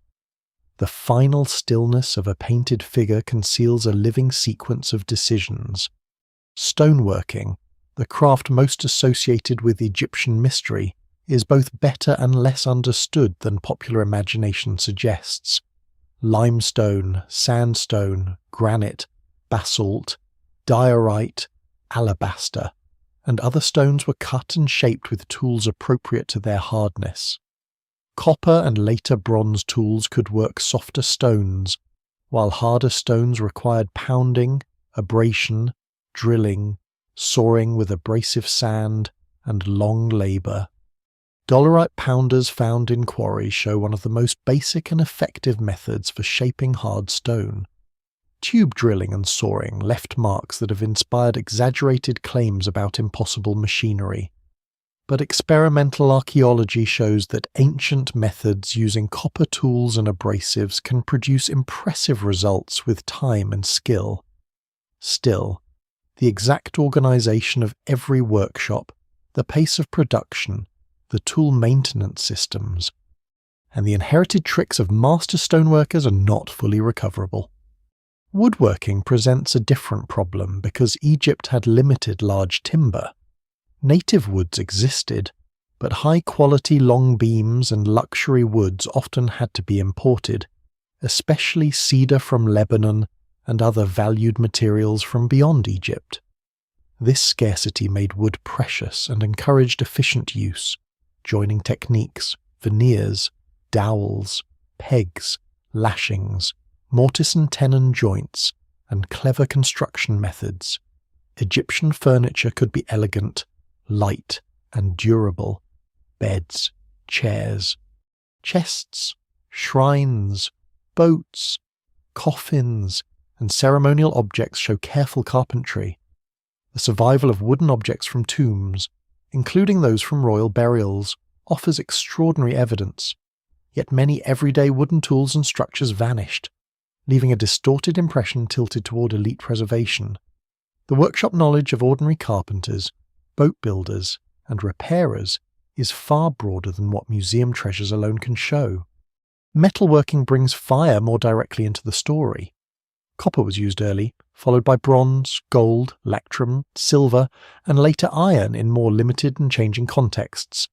Egypt had access to copper sources in the Sinai and Eastern Desert, gold from Nubia and the Eastern Desert, and trade connections for other materials. Goldsmiths achieved astonishing delicacy through hammering, casting, soldering, granulation, inlay, wirework, and sheet metal techniques. Gold's resistance to tarnish made it ideal for a civilization obsessed with permanence and divine radiance. But behind every golden mask or collar lies mining labor, desert expeditions, smelting, furnace control, tool-making, and dangerous heat. The finished object enters the tomb as eternity. The process that made it was smoky, exhausting, and technical. A surprising detail is how often Egyptian craft knowledge depends on imitation and transformation. Faience imitates precious stones and water-like brilliance. Painted wood may imitate more expensive materials. Plaster and pigment can turn rough surfaces into ideal ones. Glass can imitate lapis lazuli, turquoise, or other rare stones. Coffins can transform a dead human into a divine being through shape and colour. This does not make the objects fake in a dismissive sense. It shows that Egyptian artisans understood material appearance as something powerful in itself. To make one substance take on the visual force of another is not deception, it is mastery. In a world where symbolic resemblance matters, imitation can be sacred technology. Workshops were also places of hierarchy. Not every artisan was a free creator in the modern sense. Many worked within state, temple, or elite systems. Designs followed conventions. Materials were controlled by patrons. Religious objects had rules. Royal commissions demanded consistency. At the same time, individual skill mattered enormously. The curve of a line, the smoothness of a polish, the balance of a figure, the steadiness of an inlay, the judgment of heat in a furnace. The ability to repair a flaw without ruining a piece, these cannot be reduced to bureaucracy. Ancient Egypt's visual continuity depends on countless individual hands trained to disappear into tradition. The village of Deir el-Medina again offers one of the clearest windows into such lives. The artisans who worked on royal tombs were literate or semi-literate to an unusual degree, and the community left behind records of work, disputes, family life, religion, illness, and absence. Their world shows that skilled craft was embedded in everyday concerns. Workers complained, negotiated, borrowed, worshipped, quarrelled, inherited tools, and depended on rations. They could create images of cosmic perfection while living with delays, shortages, and personal tensions. This contrast is essential. The perfection of Egyptian tomb art did not come from perfect lives. It came from disciplined skill inside a human community full of ordinary pressures. The loss of craft knowledge is especially difficult to measure because objects can survive even when recipes do not. A blue pigment can be chemically analysed, but analysis does not automatically reveal how an apprentice learned to make it without ruining the batch. A statue can be scanned, but the scan cannot fully recover the rhythm of tools against stone. A piece of jewellery can show soldering, but not the workshop rule for judging flame by colour. craft knowledge often lives in senses. The feel of wet paste, the sound of a tool strike, the smell of resin warming, the colour of metal near melting, the resistance of wood grain, the moment when a polished surface becomes right. These are hard to write down and easy to lose. And so Egyptian workshops remain among the most intimate ruins of ancient knowledge. Their products fill museums, but their full methods hover just beyond reconstruction. The artifacts are not silent. Exactly. They speak through residues, tool marks, unfinished surfaces, chemical traces, and repeated forms, yet they do not tell everything. The more one looks at a faience bead, a painted coffin, a gold collar, a glass vessel, or a carved statue, the more it becomes clear that ancient Egypt's brilliance was not only in kings and priests, it was in the practiced intelligence of makers. Their knowledge did not always need grand theories. It needed memory, experiment, patience, and hands that knew what the mind could not fully explain. Much of that is gone now, but the objects remain, shining faintly in the long afterlife of skill. The Egyptian workshop reaches its most unsettling form in the place where craft meets death. Here, knowledge is not used to raise a temple or colour a wall, but to slow the body's return to ruin. A corpse arrives from the world of the living, warm memory still clinging to it, and the embalmers begin a process that is both technical and sacred. To modern eyes, mummification can seem like a strange obsession with preservation. But in ancient Egypt, it is not merely an attempt to keep a body looking familiar. It is a way of preparing a person for continued existence. The body is not treated as refuse after death. It is a necessary anchor for identity, transformation, and reunion. If the body is destroyed, something vital is threatened. If it is preserved, protected, named, wrapped, and ritually awakened, the dead may endure. This belief creates one of the most remarkable bodies of practical knowledge in the ancient world. Embalmers learn decay intimately. They know what happens when organs remain inside the body. They know how moisture invites destruction. They know the drying power of natron, a naturally occurring mixture of salts that can pull water from flesh. They know how to pack, wrap, anoint, fill, support, and disguise the body so that it can resist time. They work with linen, resin, oils, sawdust, mud, wax, spices, amulets, masks, and coffins. Their knowledge is not modern chemistry, yet it produces chemical results. It is not modern anatomy, yet it requires handling the body in deliberate ways. It is not merely ritual, yet without ritual it loses its meaning. The basic process of elite mummification is partly known from archaeological evidence, surviving bodies, later descriptions, and scientific analysis, though details vary across period, status, region, and wealth. The brain might be removed through the nose in some methods, though not always and not in every period. Internal organs might be taken out through an incision, treated separately, and placed in canopic jars or returned to the body in later practices. The heart was often left in place because it held deep significance for identity and judgment, though again the evidence shows variation. The body would be dried with natron for a period often described as around 40 days, within a longer 70-day funerary process, then wrapped in layers of linen with resins and protective amulets. This summary sounds orderly, but the real history is more complex. Egyptian mummification changed across thousands of years, and no single description fully accounts for all bodies. The earliest roots of preservation may lie not in elaborate embalming houses but in the desert itself. Long before the most famous royal mummies, bodies buried in shallow graves in hot, dry sand could naturally desiccate. The desert removed moisture and slowed decay, preserving skin, hair, and form. Such natural mummies may have helped shape Egyptian ideas about bodily survival over time. As elite burials became more elaborate and bodies were placed in coffins and tomb chambers rather than directly in drying sand, artificial preservation became more necessary. In a strange way, civilization created a problem that ritual science then had to solve.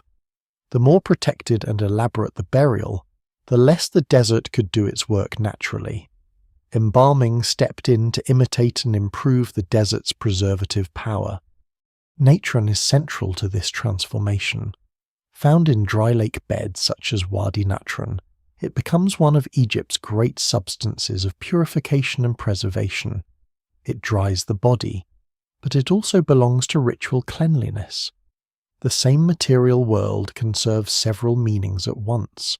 A salt that helps preserve flesh can also symbolize purification before divine contact. This is characteristic of Egyptian knowledge. A substance is rarely only practical or only symbolic. It works because it acts physically, and it matters because it belongs to a sacred order. Modern analysis can explain dehydration, resin chemistry, antimicrobial effects, and linen wrapping techniques, but it cannot reduce the process to chemistry alone. For Egyptians, the preserved body is not a specimen, it is a transformed person. Resins and oils add another layer of sophistication. Imported resins, including materials from the Eastern Mediterranean or beyond, appear in embalming mixtures, especially for high-status individuals. Their use suggests trade, expense, and specialist knowledge of substances that harden, seal, perfume, and resist decay. Some mixtures darkened bodies over time, giving them an appearance later mistaken by some observers for bitumen, which contributed to the word mummy through associations with such dark substances. Scientific studies of embalming materials reveal complex recipes, but these recipes are not uniform. They shift by era and social level. The body of a king, a noble, a priest, an official, a worker, or an animal may receive very different treatment. Death, like life, is unequal. Animal mummification reveals a lesser-known and often surprising side of this sacred science. Cats, ibises, crocodiles, bulls, falcons, dogs, baboons, fish, snakes, and other animals were mummified in enormous numbers, especially in later periods. Some were beloved pets buried with care. Others were sacred animals associated with particular gods. Many were votive offerings, raised, killed, wrapped, and dedicated as acts of devotion. Modern scans have shown that some animal mummies contain complete skeletons, some contain partial remains, and some contain little more than bones, feathers, reeds, mud, or packing material. This has led to debate over whether certain votive mummies represent fraud, symbolic substitution, mass production, or accepted religious practice. The evidence remains incomplete, but it shows that mummification was not only about human immortality, it became part of a vast ritual economy linking temples, pilgrims, animals as priests and workshops. The funerary industry surrounding death was enormous.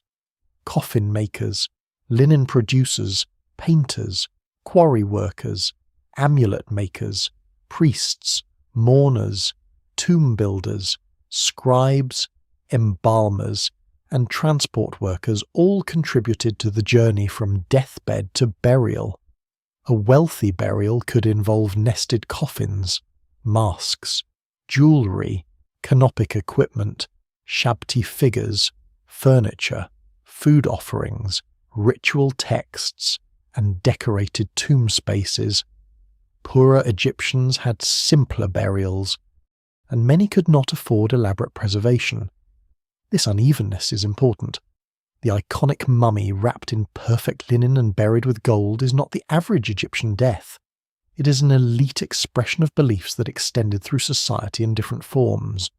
What survives most vividly often comes from those who could pay eternity's highest prices. Yet the technical skill of mummification is only one part of the sacred science of death. The dead also need words.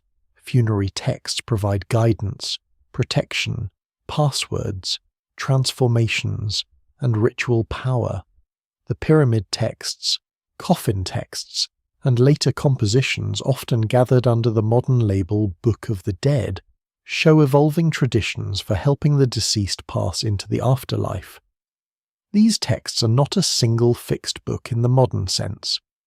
They are collections of spells and images selected, copied, adapted, and arranged over time. Some are carved in the royal pyramids, some are painted on coffins, some are written on papyrus, some are placed in tombs as guides for a dangerous journey.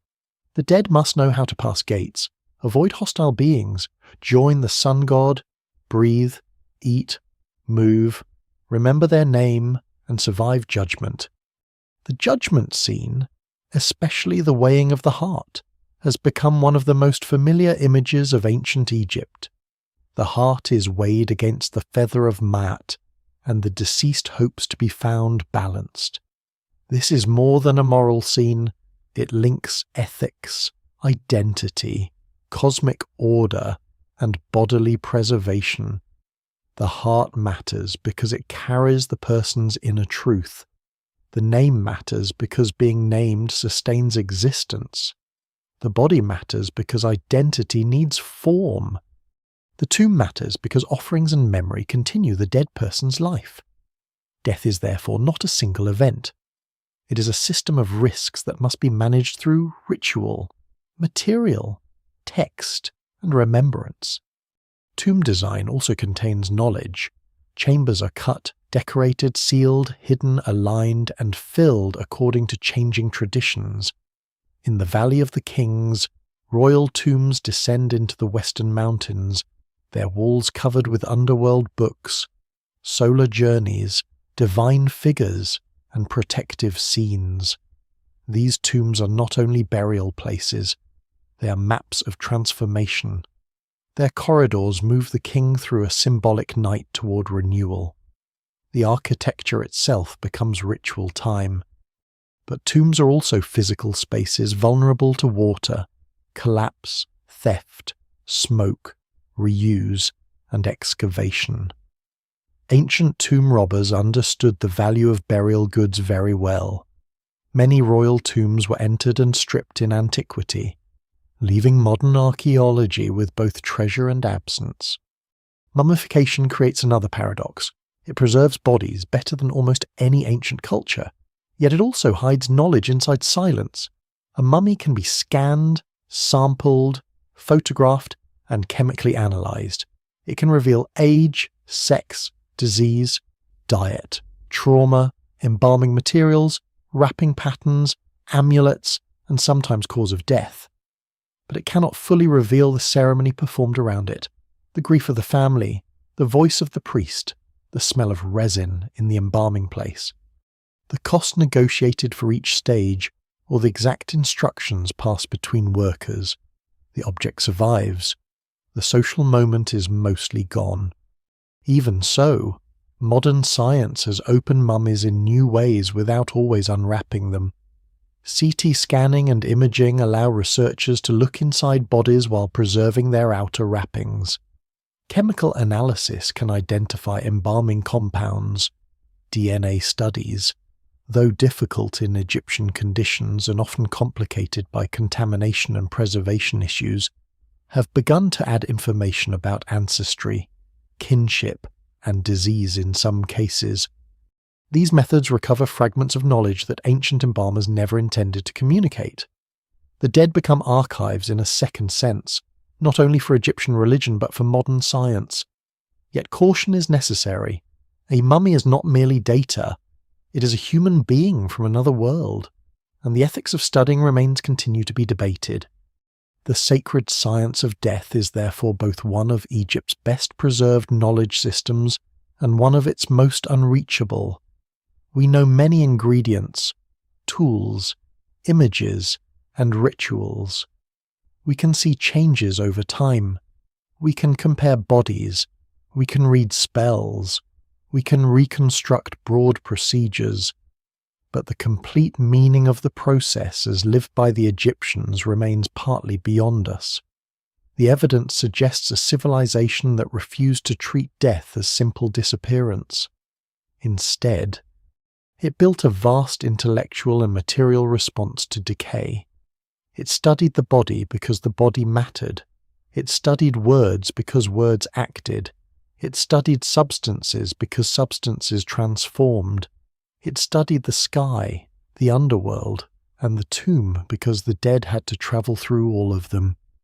In the end, mummification is not a morbid curiosity. It is ancient Egypt's most intimate statement about knowledge and time. The embalmers knew that flesh fails. The priests knew that memory fails. The scribes knew that names can be erased. The tomb builders knew that chambers can be broken open. And still they worked. They dried, wrapped, painted, sealed, carved, named, and prayed against the ordinary law of disappearance. Their success was never complete. No preservation defeats eternity forever, but some bodies remain, their faces darkened, their hands crossed, their linen still holding the shape of a person who once breathed beside the Nile. They are not proof that Egypt conquered death. They are proof that Egypt studied loss with extraordinary care. Long after the first pyramids rise, long after the old royal tombs are sealed and robbed and remembered only in fragments, Egypt becomes the meeting place of another kind of knowledge. The center of gravity shifts north, toward the Mediterranean, where a new city grows beside the sea with a confidence that feels almost deliberately impossible. Alexandria is not ancient Egypt in its oldest form. It is Greek in foundation, Egyptian in soil, Mediterranean in reach, royal in ambition, and restless in spirit. It stands where ships arrive from many coasts, where languages overlap in markets and courts, where priests, sailors, merchants, mathematicians, physicians, poets, engineers, astronomers, translators, and philosophers move through the same humid air. If the Nile Valley teaches order through repetition, Alexandria teaches brilliance through collision. The city is founded by Alexander the Great in 331 BCE, but its intellectual power belongs especially to the Ptolemies, the Macedonian Greek dynasty that rules Egypt after Alexander's empire fractures. These rulers inherit the wealth and sacred prestige of Egypt, but they also seek legitimacy in the wider Greek world. They present themselves as pharaohs in Egyptian temples and as Hellenistic kings in Greek courts. They build not only palaces and harbours, but institutions meant to gather knowledge on a scale rarely attempted before. The Library of Alexandria and the Mouseion, often translated as a kind of research institute dedicated to the Muses, become symbols of this ambition. They are surrounded by legend now, and scholars still debate many details about their size, organization, holdings, and destruction. But their reputation reflects something real. Ptolemaic Alexandria tried to make knowledge a royal project. This matters because Alexandria changes the meaning of Egyptian learning. Earlier temple knowledge is often embedded in sacred institutions, restricted priesthoods, inherited rituals, and local traditions. Alexandria draws knowledge outward into a cosmopolitan environment where texts can be collected, compared, copied, translated, criticized, and reorganized.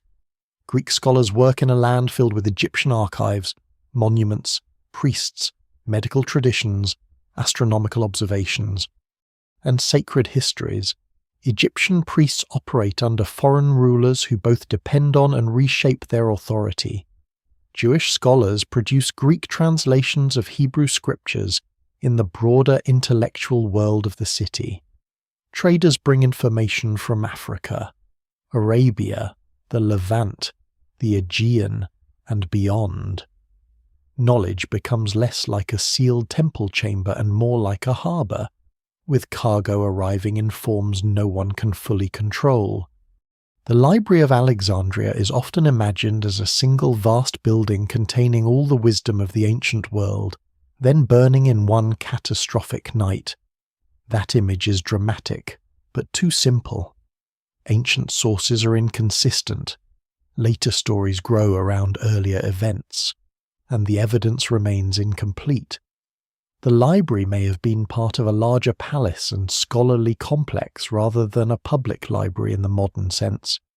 It likely grew through royal collecting policies, copying programs, purchases, seizures of texts from ships, and the prestige of attracting scholars.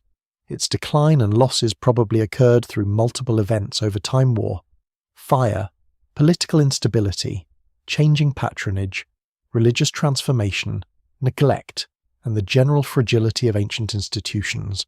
The tragedy is not one neat disaster. It is slower, messier, and in some ways more human. Yet the power of Alexandria's memory comes from what it attempted. It tried to gather the scattered world into scrolls.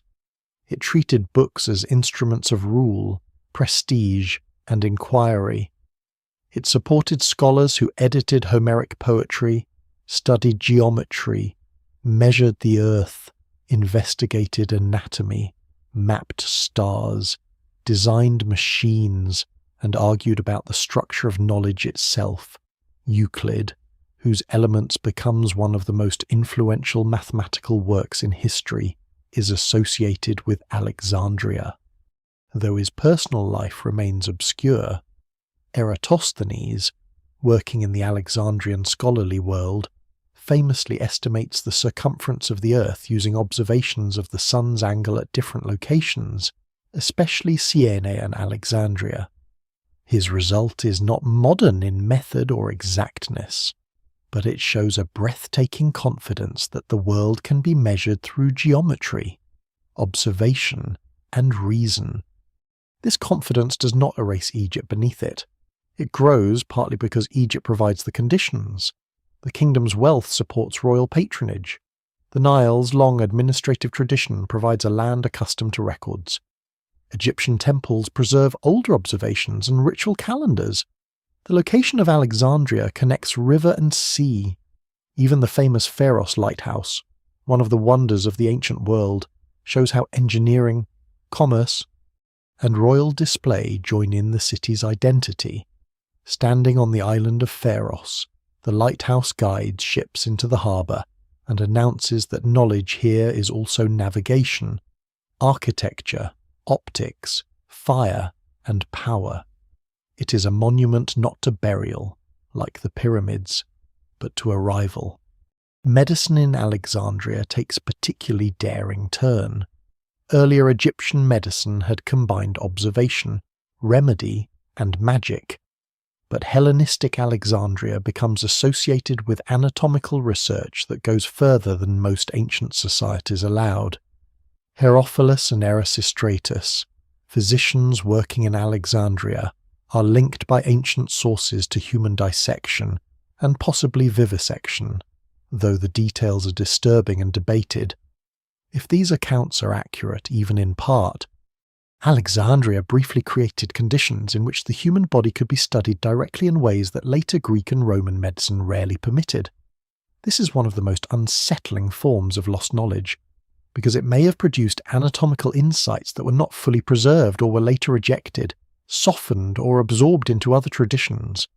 The brilliance of Alexandria is not always gentle. Engineering and mechanics also flourish in this world. Ctesibius, associated with Alexandria, works on pneumatics, water clocks, pumps, and devices using air and pressure. Later, Hero of Alexandria describes machines, automata, temple devices, and mechanical principles in works that preserve part of this experimental tradition. Some of these devices appear playful or theatrical, such as temple doors opening through hidden mechanisms or small machines powered by heated air and steam. They have often inspired exaggerated claims that the ancient world nearly invented modern industrial technology. The truth is more subtle. Alexandrian mechanics show extraordinary ingenuity. but they existed within social, economic, and technological conditions very different from those that produced modern industry. A clever device does not automatically become a factory system. Knowledge needs not only invention, but demand, materials, energy systems, labor structures, and cultural pathways for expansion. Astronomy and geography in Alexandria also reshape older traditions. Greek mathematical astronomy interacts with Babylonian observations and Egyptian calendrical needs. Scholars try to organize the heavens in geometrical models, map the inhabited world, calculate distances, and place lands within coordinate systems. Claudius Ptolemy, working in Roman-era Alexandria centuries after the early Ptolemies, produces works on astronomy and geography that influence later Islamic and European science profoundly. His models are not correct by modern standards, especially his Earth-centered cosmic system, but they represent an enormous effort to save appearances through mathematical order. Alexandria's afterlife becomes global because its texts travel, survive, are translated, criticized, and eventually transformed. Still, Alexandria's relationship with older Egyptian knowledge remains complicated. Greek writers often admired Egypt as an ancient source of wisdom, but they also misunderstood, reinterpreted, or reshaped Egyptian traditions to fit Greek ideas. Egyptian priests could present their past in ways useful under new rulers. Greek philosophers could turn Egypt into a symbol of ancient mystery. Later esoteric traditions would exaggerate this image further, imagining Egypt as the fountainhead of hidden wisdom, magic, astrology, alchemy, and divine secrets. Some of that later fascination preserves real echoes of Egyptian religious and technical traditions, but much of it is reinterpretation. The Egypt of Alexandria is already becoming a mirror in which outsiders see what they want knowledge to be. This is why the lost knowledge of Alexandria is so dangerous to discuss carelessly. It invites fantasy because its real achievements were extraordinary, and its losses were real. The library did not contain every secret of the universe. It did not preserve a lost modern science waiting to be rediscovered, but it may have held unique copies of histories, dramas, technical manuals, astronomical observations, local records, philosophical works, medical treatises, and commentaries that are now gone forever. Some Egyptian priestly knowledge may have entered Greek language scholarship. Some may have remained inside temples and disappeared there. Some may have been translated poorly or selectively. Some may have been ignored because it did not fit the questions Alexandrian scholars were asking. The meeting of traditions produces brilliance, but it also produces distortion. The city's intellectual life depends on fragile conditions, royal money, political stability, trained copyists, imported papyrus, protected buildings, scholarly communities, and the prestige of study. When these conditions weaken, knowledge becomes vulnerable. A scroll is not like a pyramid. It cannot stand for thousands of years in desert light. It must be copied again and again, and each copying requires someone to care.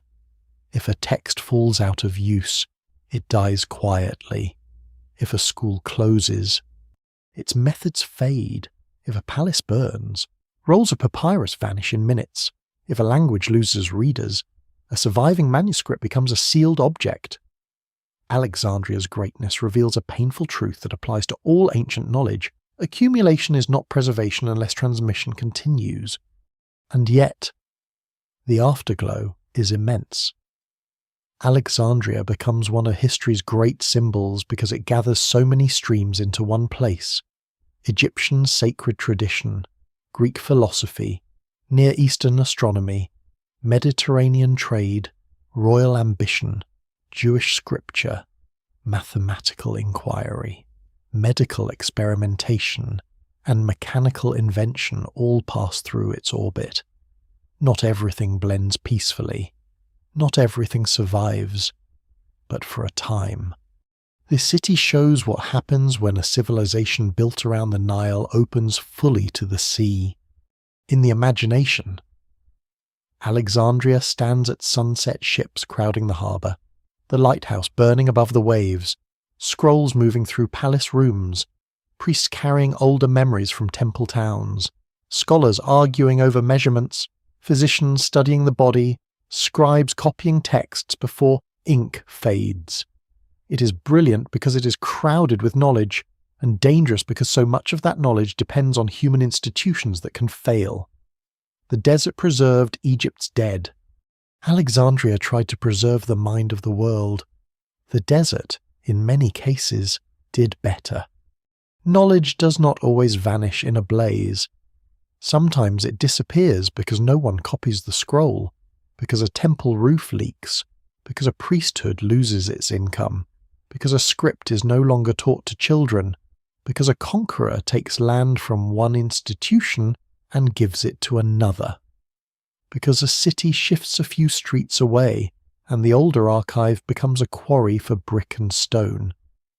The loss of Egyptian knowledge is often imagined as a single catastrophe, a great fire consuming shelves of wisdom while helpless scholars watch. Fires did happen. Wars did damage cities. Temples were attacked, reused, abandoned, and dismantled. But the deeper story is more uneven and more unsettling. Much of what Egypt knew did not end in one night.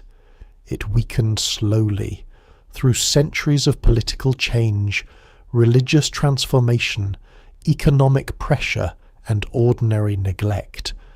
This fragility is difficult to feel when standing before monuments. Stone suggests permanence. Granite statues, limestone walls, and desert tombs give the illusion that Egypt itself was built against disappearance, and largely won. But most knowledge was never stone. It was papyrus, wood, leather, linen, painted plaster, oral instruction, institutional habit, apprenticeship, and memory. It depended on people. A temple ritual survives only if priests continue to perform it, train successors, preserve the necessary texts, maintain the sacred space, and convince rulers or communities to support the cost. A mathematical tradition survives only if scribes still need it, schools still teach it, and administrative systems still reward it. A medical recipe survives only if healers copy it or pass it down. Knowledge is not merely information, it is a living chain of use. Egypt's long history is full of breaks in that chain. The Old Kingdom gives way to the First Intermediate Period, a time of political fragmentation, regional power, and economic strain. Later periods see reunification, new prosperity, imperial expansion, collapse, foreign rule, and revival. The details differ, and scholars still debate the weight of climate, state failure, internal conflict, and regional autonomy in each transition. But in every age of disruption, institutions suffer. Royal workshops lose patronage, tomb building changes, administrative archives become obsolete, local centres rise while old centres decline. Even when Egypt survives, particular forms of knowledge may not. A civilization can continue while forgetting parts of itself. Environmental stress plays its part. The Nile is generous, but not obedient.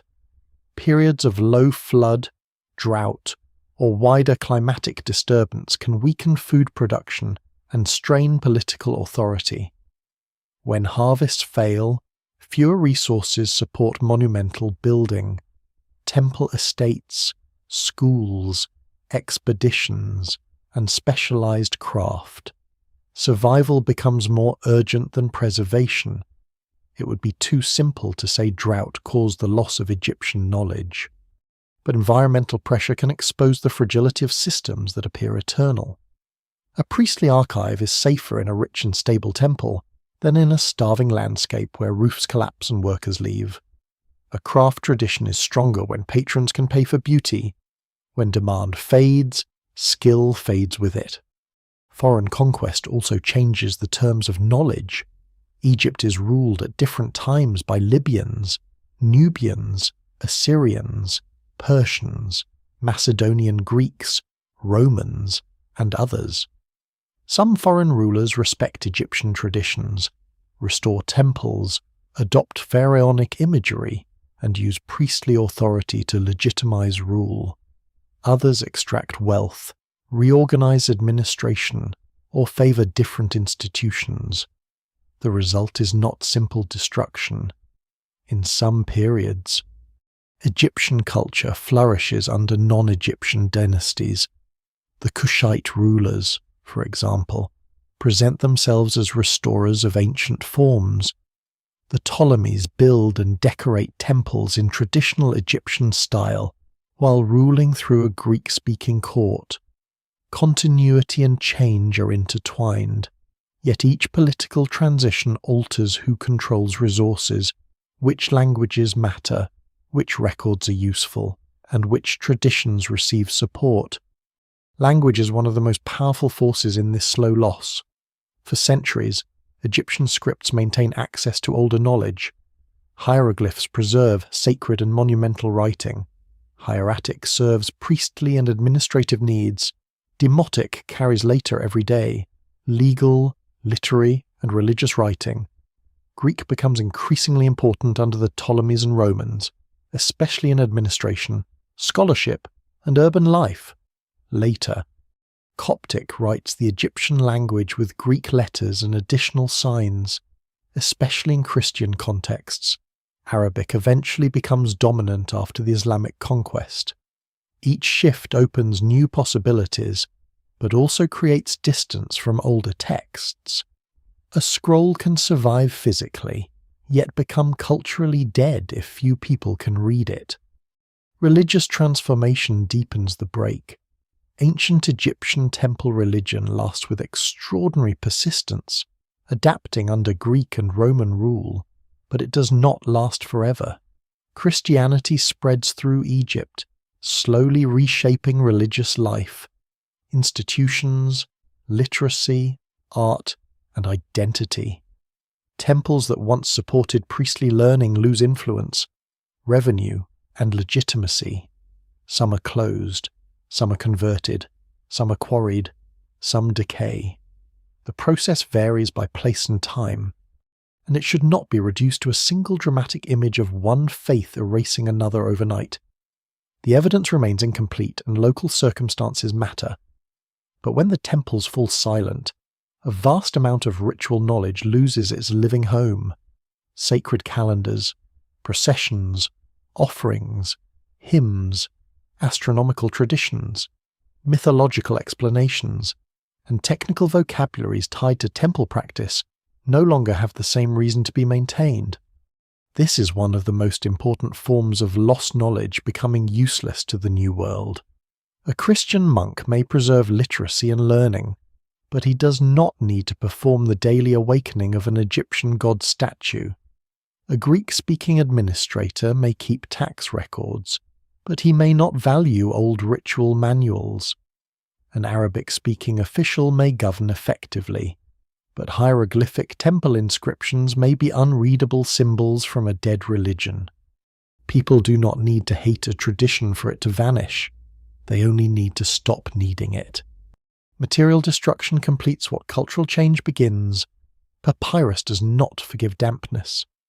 In the Nile Delta, where humidity is higher and settlement continuous, countless texts disappeared. Cities built in mud brick melt back into earth or are rebuilt over.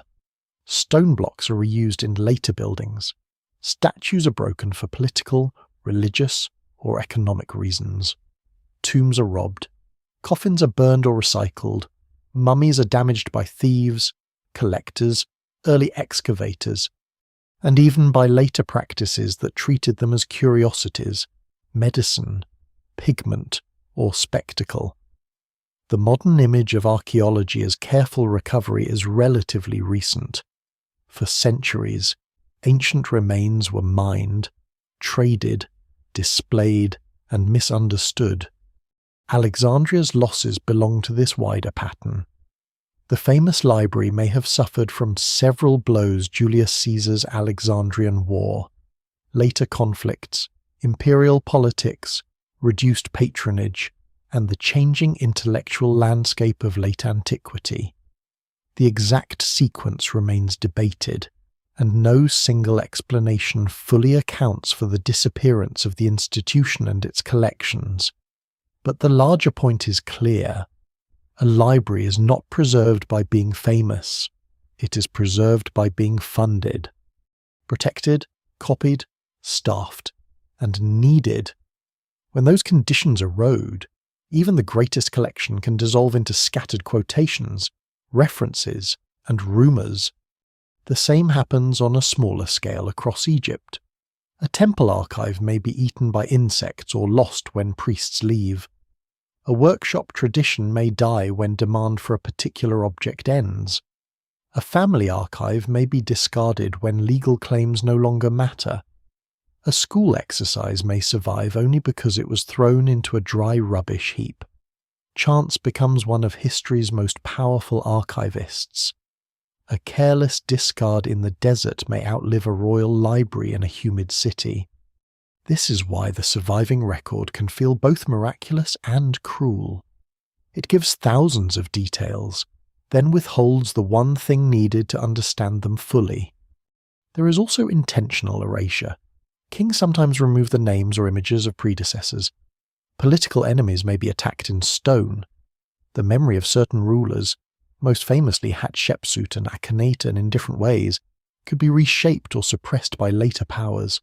Akhenaten's religious revolution, centered on the Aten, disrupts traditional temple systems and leaves a strange scar in Egyptian history after his reign. Later rulers restore older cults and distance themselves from the Amarna period. Much of the evidence for this episode survives despite attempts to abandon or overwrite it. The case reminds us that Egyptian memory was not passive.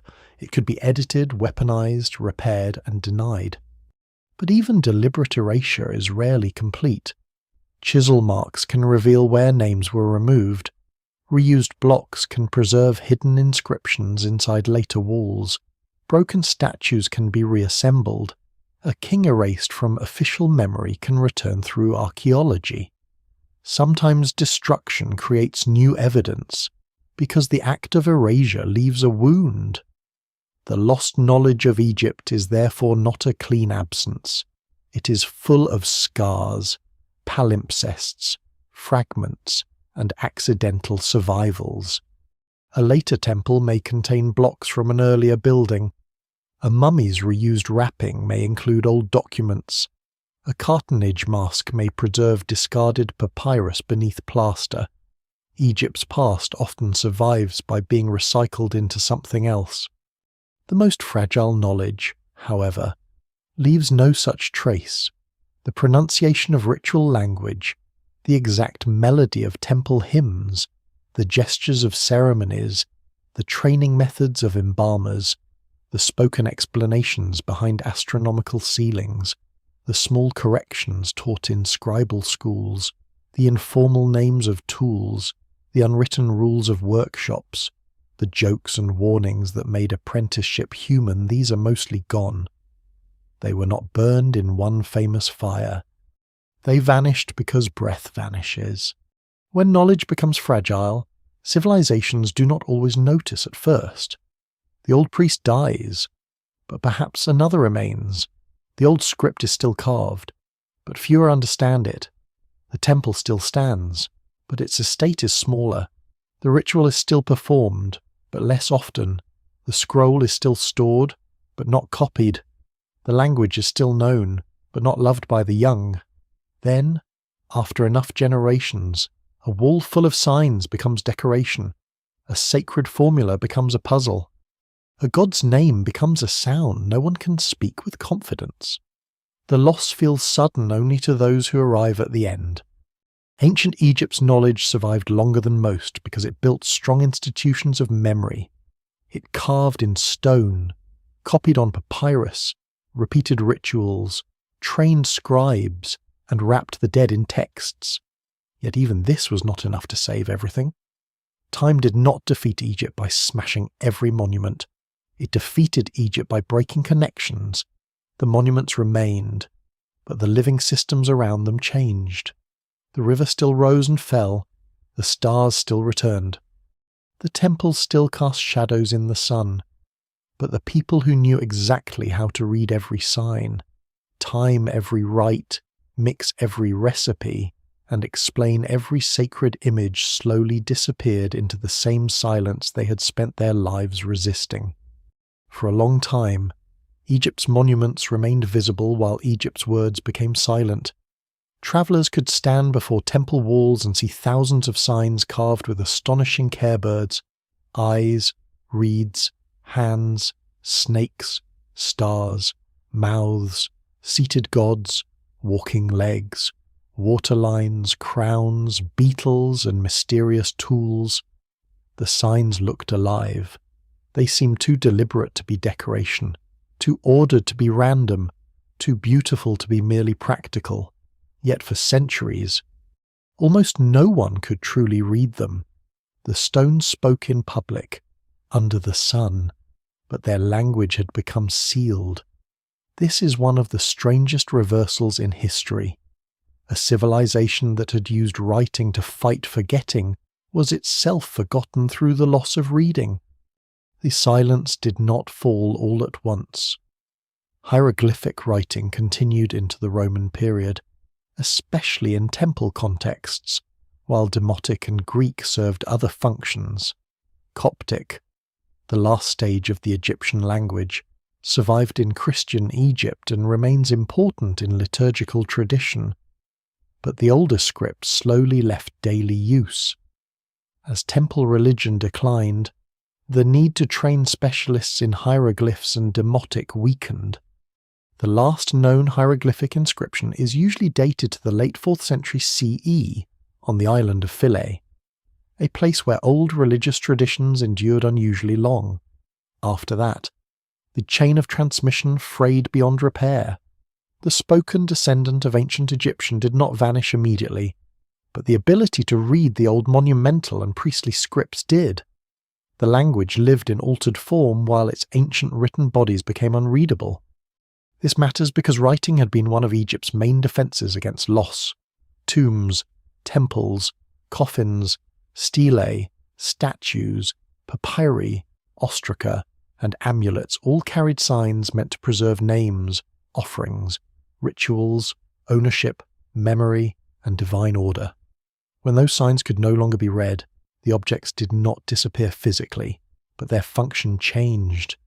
A funerary spell became a pattern, a royal titulary became ornament, a medical text became a dead scroll. A king's name became a mystery hidden inside an oval cartouche. The knowledge was still there in one sense, but inaccessible in another. It was like a sealed granary in a famine full, perhaps, but unreachable. Later visitors tried to explain what they saw. Greek and Roman writers had already produced interpretations of Egypt that mixed observation, admiration, misunderstanding, and philosophical projection. In late antique and medieval traditions, hieroglyphs were often imagined not as ordinary writing but as symbolic or mystical signs containing hidden wisdom. This was not entirely absurd, because hieroglyphs do have symbolic depth and visual richness, and some signs can function in complex ways. But the assumption that they were purely allegorical prevented real decipherment for centuries. People looked for secret philosophy where there was also grammar. They searched for timeless symbols where there were names, verbs, sounds, titles, offerings, taxes, and historical statements. Egypt became mysterious partly because its writing was too beautiful for later observers to imagine as practical. The actual Egyptian writing system is more subtle than a simple alphabet or a picture code. Hieroglyphs can represent sounds, whole words, categories of meaning, or visual complements that help clarify a word. Some signs function as phonograms, some as logograms, some as determinatives. The same image can play different roles depending on context, A bird may be a sound in one place and a word or classifier in another. This flexibility gave Egyptian writing great expressive power, but it also made it difficult to decode without a living tradition. A modern observer who assumes each sign simply means the object it depicts quickly becomes lost. A duck is not always just a duck. A reed is not always just a reed. A mouth may help write a sound, not simply refer to speech. The system is logical, but its logic must be learned. The loss of that logic had enormous consequences.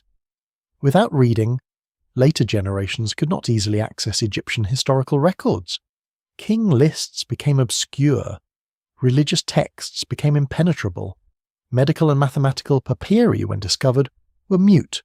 The carved walls of temples at Karnak, Luxor, Edfu, Dendera, Philae, Abydos, and countless smaller sites became vast unread books. Egypt's own account of itself was replaced by outside stories' biblical memory, Greek reports, Roman fascination, medieval legend, Islamic scholarship, Renaissance speculation, esoteric fantasy, and eventually European antiquarianism. Some of these traditions preserved valuable observations, but none could replace the ability to read Egyptian texts from within their own language. This long silence helps explain why Egypt became such fertile ground for imagined secrets. When people cannot read a wall, they may project onto it. Hieroglyphs became symbols of magic, astrology, alchemy, ancient theology, hidden science, or divine revelation. Renaissance scholars tried to interpret them as emblems of universal wisdom. Occult traditions later borrowed Egyptian imagery freely, often with little connection to ancient Egyptian meanings. Obelisks, scarabs, pyramids, ankhs, and eye symbols travelled through European art and secret societies as signs of mystery. Some of this fascination kept Egypt culturally visible, but it also buried real Egyptian knowledge under new layers of invention. The silence of hieroglyphs did not produce emptiness, it produced noise. The breakthrough required a broken stone and a change in assumptions. The Rosetta Stone, discovered in 1799 by French soldiers in Egypt, carries the same decree in 3 scripts: hieroglyphic, demotic, and Greek. Because Greek could be read, scholars now had a bridge. The stone itself is not a magical key in isolation. It is part of a larger decipherment effort involving many scholars, comparisons, copies, bilingual inscriptions, and the crucial realization that hieroglyphs could represent sounds, especially in royal names. Jean-François Champollion's work in the early 19th century built on earlier progress and used knowledge of Coptic to show that the old scripts encoded the Egyptian language. When the signs began to yield, Egypt's silence cracked. The first cartouches were especially important. Royal names such as Ptolemy and Cleopatra, written in hieroglyphic context but known from Greek, allowed scholars to identify phonetic signs. This was a strange reversal of Egypt's old habit of preserving royal identity. The oval rings around kings' names, meant to protect and emphasize power, became stepping stones for modern decipherment. Once the sound values became clearer, and once scholars accepted that hieroglyphs were not merely symbolic but also phonetic, the inscriptions opened more rapidly. The language did not become simple. Egyptian grammar, historical stages, damaged texts, rare words, and religious complexity still posed enormous challenges. But the wall between modern readers and ancient Egyptian thought was no longer unbroken. The recovery of reading transformed everything. Kings regained names, historical events could be placed in sequence, offerings could be understood. Tomb biographies became human records rather than decorative panels. Funerary texts revealed elaborate afterlife beliefs. Medical papyri became evidence for ancient healing. Mathematical papyri showed scribal calculation. Legal documents opened windows into disputes. contracts, inheritance, marriage, and property. Letters revealed worry, complaint, affection, and administration. The monuments did not change physically, but the world inside them expanded. A temple wall that had once seemed like a mysterious picture field became a dense, speaking surface of ritual, theology, royal propaganda, geography, astronomy, and memory. Yet decipherment did not restore everything. Reading is not the same as fully understanding. A text can be translated and still remain strange. A ritual instruction may name objects whose exact use is unclear. A myth may depend on local traditions no longer fully known. A medical prescription may contain plant names that cannot be identified with certainty. A mathematical problem may show a method but not the entire teaching context behind it. A temple inscription may preserve an ideal version of events rather than a neutral report. The evidence remains incomplete even after the signs are readable. Decipherment opened the door, but many rooms beyond it were already damaged. There is also a deeper silence inside pronunciation. Scholars can reconstruct much about ancient Egyptian sounds through Coptic, transcriptions into other languages, comparative evidence, and internal linguistic analysis. But the exact spoken sound of many periods remains partly uncertain. Hieroglyphic writing often omits vowels, and Egyptian pronunciation changed over millennia. The names familiar today, such as pharaohs and gods rendered through Greek or modern convention, may not sound exactly as ancient Egyptians spoke them. The written signs survived better than the voice. This is another reminder that writing preserves selectively. It can hold structure, meaning, and memory, but breath itself does not fossilize. The silence of hieroglyphs also affected how Egypt was treated. Before decipherment, ancient Egyptian culture was often admired as mysterious, but not understood on its own terms. After decipherment, Egyptology became possible as a discipline grounded in Egyptian language sources. This was a profound intellectual recovery, though it emerged within the politics of European imperialism, collecting, excavation, and museum building. The recovery of Egypt's voice was entangled with the removal of many Egyptian objects from Egypt, the unequal power of foreign institutions, and early excavation methods that sometimes damaged what they sought to study. Modern scholarship continues to wrestle with this legacy. Knowledge was recovered, but not innocently. Still, the achievement of decipherment remains one of the great returns in human history. For more than 1,000 years, people walked past words they could not read. Then, slowly, the birds, reeds, mouths, snakes, and stars began to speak again. They did not reveal a single grand secret. They revealed something: richer tax accounts, prayers, royal boasts, medical uncertainty, funerary hope, school exercises, legal quarrels, hymns to gods, lists of offerings, jokes, names, grief, ambition, and routine. The lost knowledge of Egypt turned out not to be hidden only in mystery. It was hidden in ordinary language waiting for readers to return. And yet the long silence leaves a mark. It reminds us that no writing system is immortal by itself. A script survives only while people teach it, need it, and carry it forward. The Egyptians carved for eternity, but eternity did not guarantee understanding. Their signs endured storms, sand, conquest, and empire, but not the slow disappearance of the communities trained to read them. For centuries, Egypt stood before the world like a person whose face could be seen but whose voice had been forgotten. Decipherment gave back part of that voice. The rest remained scattered in broken lines, missing scrolls, uncertain words, and the fading echo of a language once spoken beside the Nile. Once the old signs begin to speak again, Egypt changes from a landscape of monuments into a landscape of evidence. The temples are no longer only impressive ruins. The tombs are no longer only chambers of painted silence, a broken statue base, a jar label, a scrap of papyrus, a worker's note on limestone, a coffin spell, a carved royal name. Even a fragment of coloured plaster can become part of a slow recovery. Modern rediscovery does not bring ancient Egypt back whole. It brings it back in pieces, and the pieces rarely arrive in the order anyone would choose. A scholar may understand a king from a damaged inscription before understanding the village that fed his workers. A mummy may reveal disease before revealing a name. A palace may disappear while a discarded receipt survives.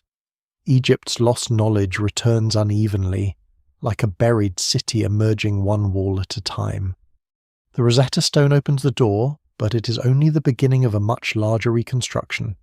Once hieroglyphs and demotic can be read, inscriptions across Egypt become historical documents. Royal monuments reveal campaigns, building projects, offerings, family relations, divine claims, and political acts. Tomb biographies reveal careers, ambitions, titles, local authority, and ideals of proper life. Administrative documents expose the machinery behind temples and estates. Letters show anxiety, complaint, affection, and command. Funerary texts reveal how Egyptians imagined danger after death. Medical and mathematical papyri allow glimpses into professional knowledge. The great surprise is that Egypt becomes more human as it becomes more readable. The mystery does not vanish. It becomes deeper because the civilization is no longer an abstract symbol. It becomes crowded with individuals, institutions, errors, routines, and competing voices. Archaeology adds another form of reading, one that does not depend only on texts. The ground itself becomes an archive. Excavation can reveal settlement patterns, house plans, pottery, tools, animal bones, food remains, workshops, graves, roads, harbours, quarries, canals, and rubbish dumps. Some of the most important knowledge does not come from treasure, but from debris. A broken pot can help date a layer. Seeds can reveal diet and agriculture. Fish bones can show food habits and river ecology. Charcoal can speak of fuel use. Mud brick walls can show how ordinary homes were arranged. Human remains can reveal disease, labour, nutrition, and injury. A dump outside a settlement may tell more about daily life than a golden mask, because people often reveal themselves most honestly in what they throw away. The discovery of Tutankhamun's tomb in 1922 remains the most famous example of Egypt's archaeological return, but its fame can be misleading. It was extraordinary because it was unusually intact for a royal tomb, not because it represented the typical burial of a great pharaoh. Tutankhamun was a relatively young king whose reign was historically less powerful than the scale of his modern celebrity suggests. Yet the tomb's contents transformed understanding of royal burial equipment, craftsmanship, ritual objects, chariots, furniture, clothing, jewellery, food offerings, weapons, and the dense material world prepared for the afterlife. The astonishing detail of the burial showed what had been lost from other royal tombs long ago. Its treasure is dazzling, but its deeper importance lies in comparison. It reveals the scale of absence elsewhere. Other discoveries are quieter but equally important. Deir el-Medina, the workers' village near the Valley of the Kings, gives a rare view of illiterate artisans and their families. Amarna, the short-lived city of Akhenaten, preserves traces of religious revolution, royal ideology, domestic life, artistic change, and political experiment. Elephantine Island preserves documents and remains from a frontier community shaped by Egyptian, Nubian, Persian, Jewish, and other influences. Oxyrhynchus, though more famous for later Greek papyri, shows how Egypt's dry rubbish heaps can preserve entire worlds of writing. The Fayum, with its settlements, portraits, and papyri, reveals Egypt under Greek and Roman influence. Each site returns a different Egypt, and no single site can stand for the whole civilization. Scientific analysis has widened the recovery even further. Radiocarbon dating can refine chronologies, though it must be carefully calibrated and interpreted with context. CT scans can look inside mummies without destroying wrappings.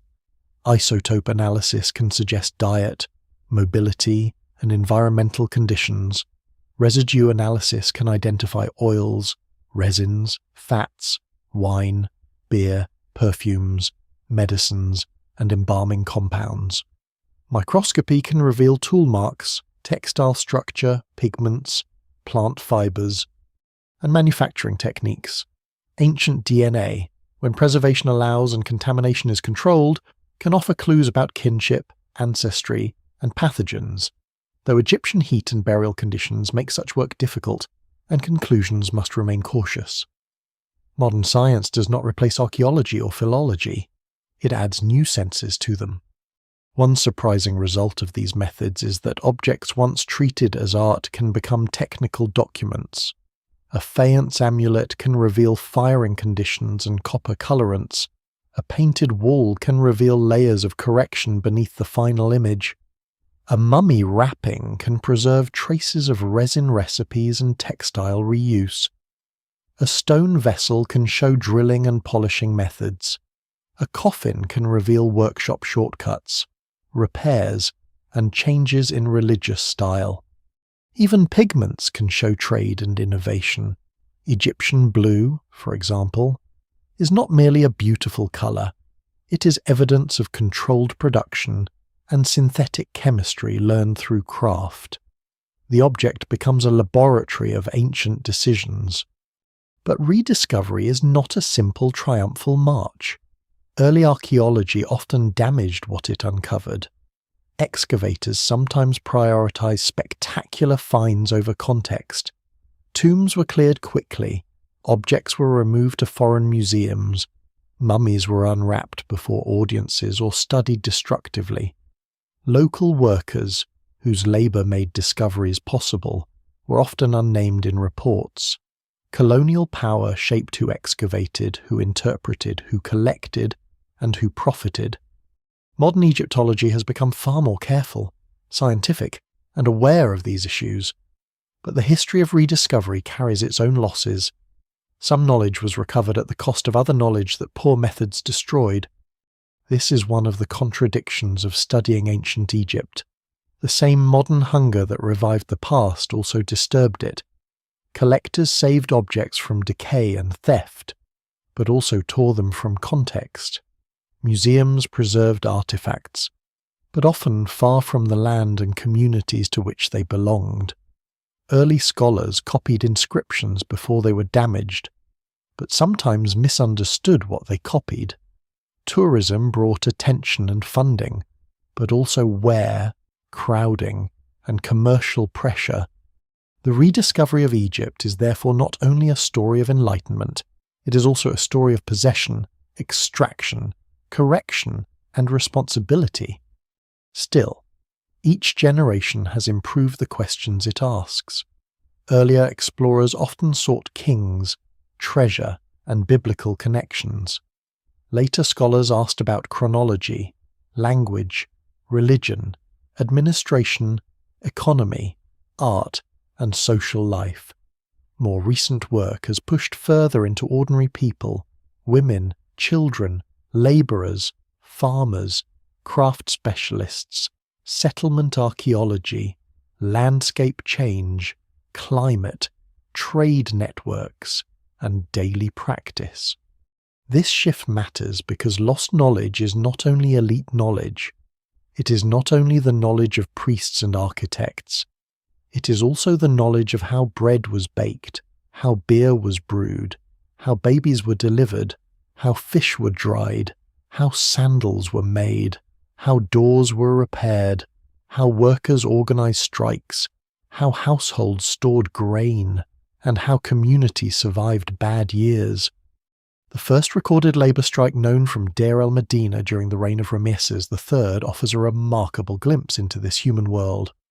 Workers responsible for royal tombs stopped work when rations were delayed, protesting through official channels and direct action. This event does not fit the simple image of silent labour under absolute power.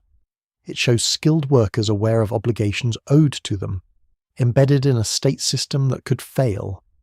It also shows why administrative knowledge matters. Rations, records, and accountability are not boring details. They are the structure of survival. When they break, even the builders of eternity put down their tools. Rediscovery also depends on fragments that refuse to explain themselves fully. A papyrus may preserve only the middle of a medical recipe. A tomb may be robbed, but leave wall paintings intact. A statue may preserve a name but not a biography. A temple may preserve ritual scenes but not the spoken performance. A skeleton may reveal disease but not the person's story. The evidence remains incomplete, and responsible reconstruction must move carefully between what is known, what is probable, and what is only possible. This caution can feel less exciting than grand claims, but it is the only way to let the past remain itself.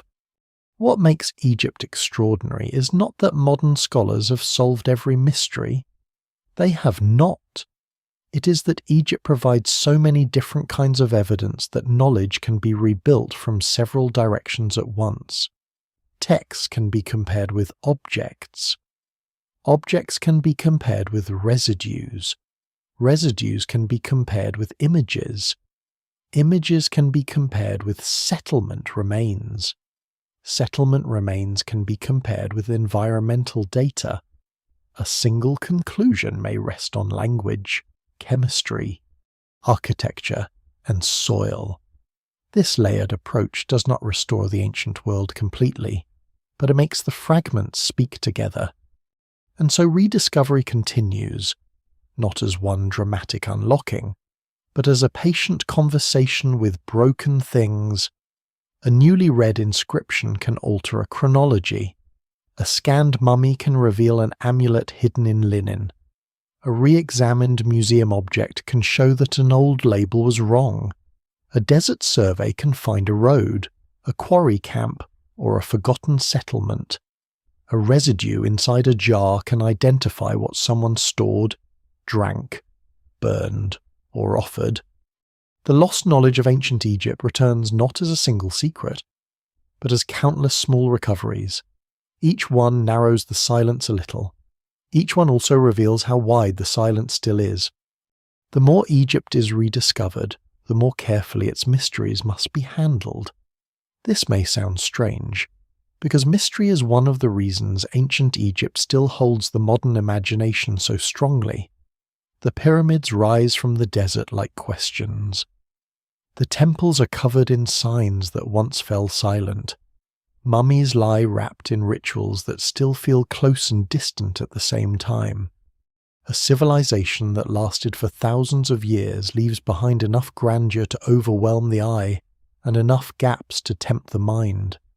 Into those gaps, many answers have been poured lost superscience, vanished master races, ancient aliens, levitation, hidden power plants, secret maps of the cosmos, forbidden priestly technologies, and entire alternative histories built on fragments pulled out of context.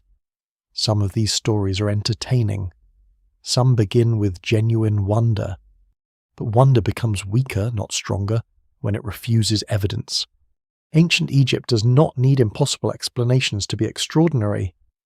In fact, the unsupported explanations often make Egypt smaller. They take achievements created by human communities and hand them to fantasy. They look at stones moved by skilled workers and imagine non-human help. They see careful alignment and assume technology beyond the evidence.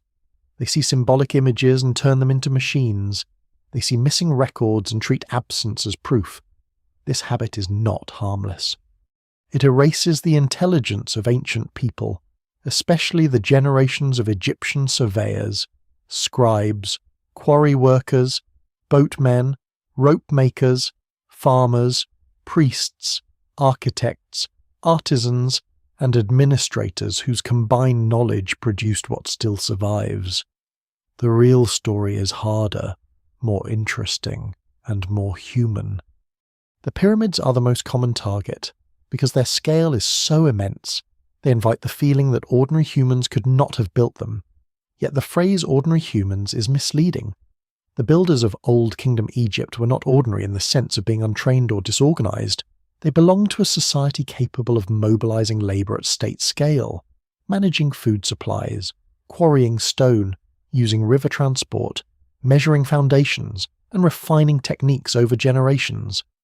Archaeology has revealed workers' settlements, bakeries, animal bones, administrative traces, tool marks, quarry remains, graffiti naming work gangs, and evidence of labor organization. Scholars still debate exact construction methods, especially the form and placement of ramps.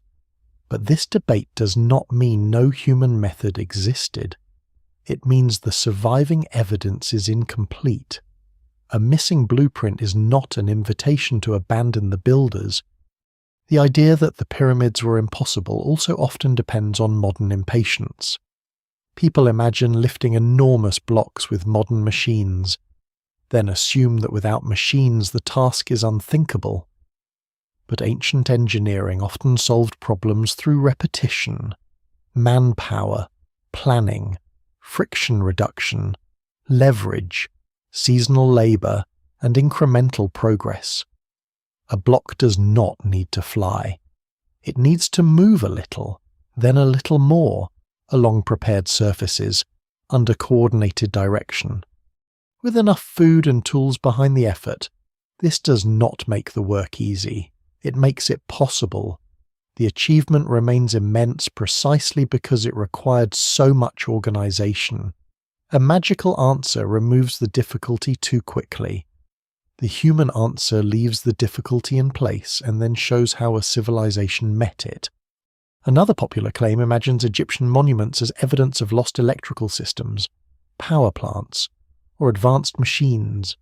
Reliefs from temples, especially at Dendera, are sometimes misread as light bulbs or technical devices.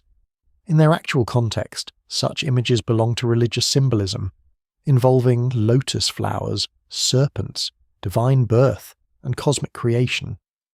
Removing them from temple theology and treating them as engineering diagrams creates a false mystery.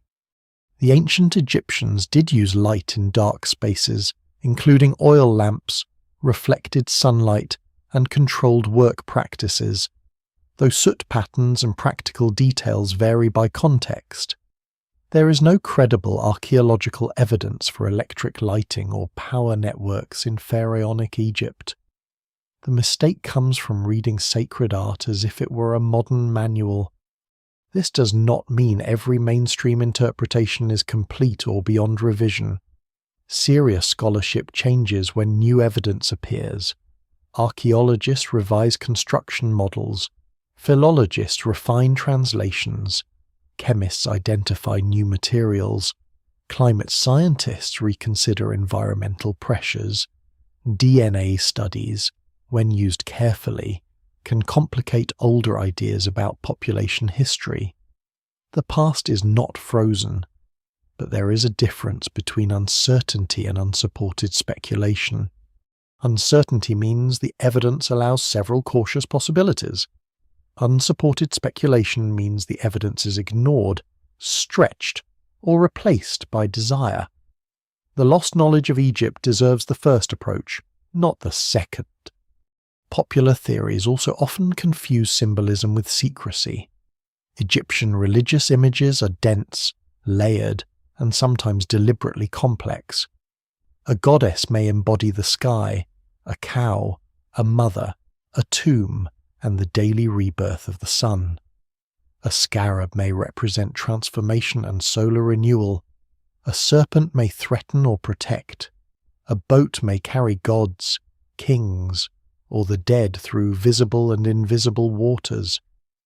These meanings can feel mysterious to modern viewers, but they are not necessarily codes hiding machines or alien encounters. They belong to a religious language in which the world is alive with correspondences. To understand that language requires patience with metaphor, ritual, and myth. It is easier to call a symbol a device, but it is less accurate. The same caution applies to Egyptian maps, astronomy, and alignments. Egyptians watched the sky carefully. They oriented important monuments. They built calendars and star clocks. They connected celestial cycles to kingship, temples, and the afterlife. These achievements are real, but they do not require secret knowledge of galaxies, modern physics gear, or extraterrestrial instruction. The alignment of a pyramid to the cardinal directions is impressive because it shows careful observation and disciplined surveying. It becomes less meaningful, not more, when forced into exaggerated claims about hidden planetary codes. Ancient Egyptians had their own reasons for caring about direction and stars. Respecting those reasons is better than replacing them with modern obsessions. Mummification has also attracted false answers.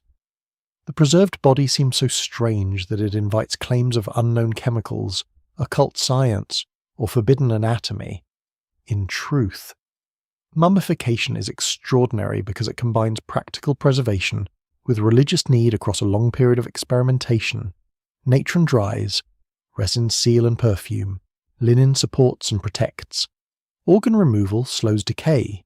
Rituals transform the deceased. Scientific analysis has revealed complex embalming mixtures. But complexity does not equal impossibility.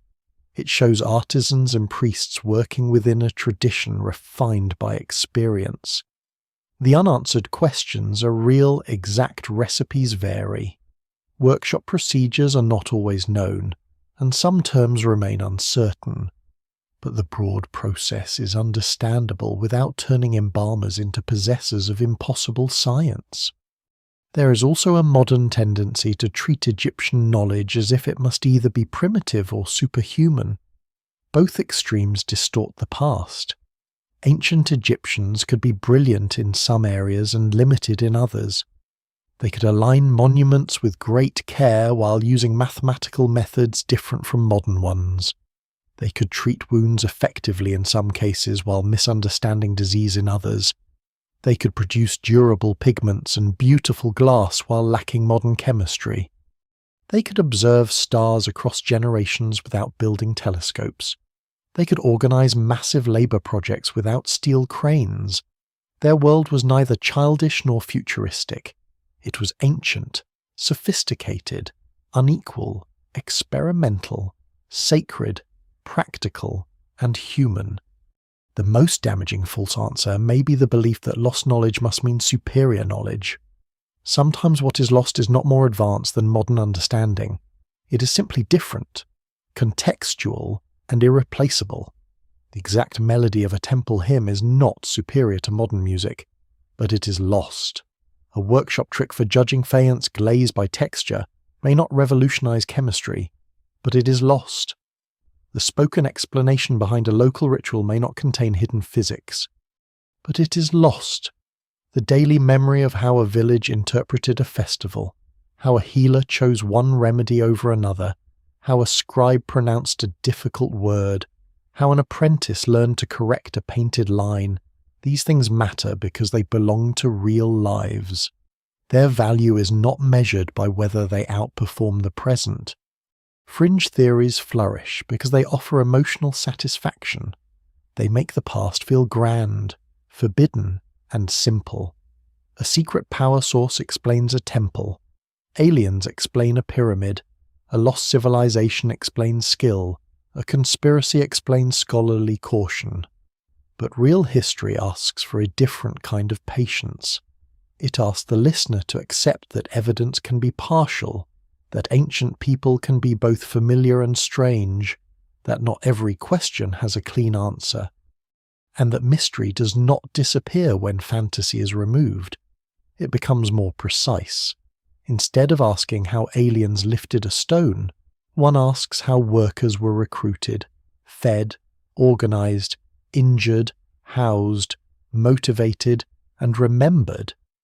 Instead of asking whether a relief shows a light bulb, one asks what mythic event the image belongs to and why that myth mattered in that temple. The second path is slower, but it leads closer to Egypt. This does not mean skepticism should become dull. A careful view of Egypt still leaves astonishment everywhere. The scale of Old Kingdom construction remains staggering. The survival of papyri is miraculous. The precision of some alignments is impressive. The complexity of temple theology is immense. The ability to maintain artistic conventions across centuries while allowing subtle change is remarkable. The administrative reach required to support royal projects is formidable. The emotional force of funerary belief remains profound. None of this becomes less mysterious when grounded in evidence. It becomes more believable, and therefore more powerful. The lost knowledge of ancient Egypt is not a locked box containing one forbidden truth. It is a landscape of partial recoveries and honest uncertainties. Some questions have strong answers, some have competing explanations, some may never be fully resolved. The challenge is to keep curiosity sharp without letting it become careless. Egypt deserves wonder, but it also deserves respect. Its people were background figures in a fantasy of hidden masters. They were the makers of the record itself, the ones who cut the stone, mixed the pigment, copied the spell, measured the field, wrapped the dead, watched the star, and kept the river's rhythm in memory. When false answers fall away, the real mystery remains standing. It is not smaller, it is larger. It is the mystery of human continuity, of how knowledge grows through generations and then breaks, of how much can be achieved without modern tools, of how easily skill can vanish when its institutions fail. Ancient Egypt does not ask to be rescued by myths. It asks to be read carefully, and the more carefully it is read, the more extraordinary it becomes. Even after the false answers are set aside, the real absences remain. They're quieter than legends of lost machines, but far more haunting. Ancient Egypt left monuments, bodies, texts, tools, images, and ruins in abundance, yet much of its knowledge cannot be rebuilt with certainty. Some of it was never written down. Some was written on materials that decayed. Some was locked inside temple traditions that died with their priesthoods. Some was scattered by conquest, fire, reuse, excavation, and time. Some survives only as a trace, a term in a damaged text, a residue in a jar, a tool mark on stone, a pigment recipe half revealed by chemistry, a ritual scene whose full performance is gone. The closer modern study comes to Egypt, the more clearly it sees the outlines of what is missing. The vanished temple libraries are among the most painful losses. Egyptian temples were not merely places where offerings were made before statues of gods. They were institutions of memory, wealth, land holding, ritual training, and scholarly preservation. Within them, priests and scribes copied sacred compositions, ritual manuals, astronomical materials, mythological texts, medical writings, hymns, festival records, geographic lists, and local traditions. Some of these traditions may belong to institutions remembered as houses of life, centers where sacred and learned knowledge was maintained. But no complete temple library has survived intact with its shelves, catalogues, and working archive preserved as a whole. The surviving evidence comes from scattered references, copied texts, later manuscripts, temple inscriptions, and papyri found in unusual conditions. What was once organized by living specialists now reaches the present as debris. The loss is not only numerical, though the number of missing texts must have been enormous, it is contextual. A ritual manual without its temple, calendar, priestly training, local myth, gestures, music, incense, and procession route is like a map without the landscape it describes. Even when the words survive, Scholars may not know exactly how the rite unfolded, who performed each action, how often it took place, how the voice sounded, what objects were used, or how ordinary people understood it from outside the sacred enclosure. Egyptian temple walls preserve countless ritual scenes, but many are idealized repetitions of cosmic order rather than documentary records of everyday performance. The image shows the king offering to a god. The real ritual may have been performed by priests on the king's behalf. The wall preserves theology more clearly than routine. Music is one of the great missing worlds. Egyptian art shows harps, lutes, flutes, clappers, sistra drums, singers, dancers, and processions. Some instruments survive. Texts mention hymns and performances. Scenes show musicians in banquets, temples, funerals, and festivals. But the sound itself is gone. The exact melodies, rhythms, tuning systems, vocal styles, and emotional textures of Egyptian music remain largely unrecoverable. A painted harpist can be admired for thousands of years, but the song he represents has vanished into air. Scholars can reconstruct instruments and experiment with possible sounds, but the evidence remains incomplete. This is a form of lost knowledge that no treasure can replace. A civilization's soundscape is one of its most fragile possessions. The same is true of speech. The Egyptian language can be read in its ancient scripts, and Coptic helps scholars understand later pronunciation. But the living sound of Old Kingdom, Middle Kingdom, New Kingdom, and later Egyptian speech cannot be heard directly. Pronunciations changed across regions and centuries. Vowels were often not written. Names known today through Greek, Biblical, or modern Egyptological conventions may differ from how Egyptians spoke them. A temple inscription can preserve a hymn's words, but not its cadence in the mouth of a priest. A love poem can be translated, but not fully restored as performance. Writing saved meaning while losing voice. Craft knowledge remains similarly incomplete. Chemistry can identify ingredients in Egyptian blue, faience glaze, embalming resin, cosmetics, perfumes, and pigments. Microscopy can reveal tool marks. Experimental archaeology can reproduce plausible methods for drilling stone, moving blocks, firing materials, or weaving linen. But practical knowledge is not only a formula, it includes timing, judgment, sensory experience, local materials, workshop habits, failure, correction, and apprenticeship. A text might say to grind, heat, mix, or apply, but not describe how long a worker waits, how the mixture should smell, what texture signals success, or how to rescue a batch beginning to fail. Ancient crafts were often taught through bodies, not books. When the last trained hands disappeared, much of the knowledge disappeared with them. Stoneworking is a perfect example. Modern researchers can explain many Egyptian methods using known tools: abrasives, pounding stones, copper saws, drills, levers, sledges, ramps, ropes, and labor coordination. Yet exact procedures at specific monuments may remain uncertain. How was a particular block maneuvered through a narrow space? How many teams worked at once on a given ramp? How were errors corrected during casing placement? How did quarry supervisors decide which stone was acceptable? How were temporary structures removed?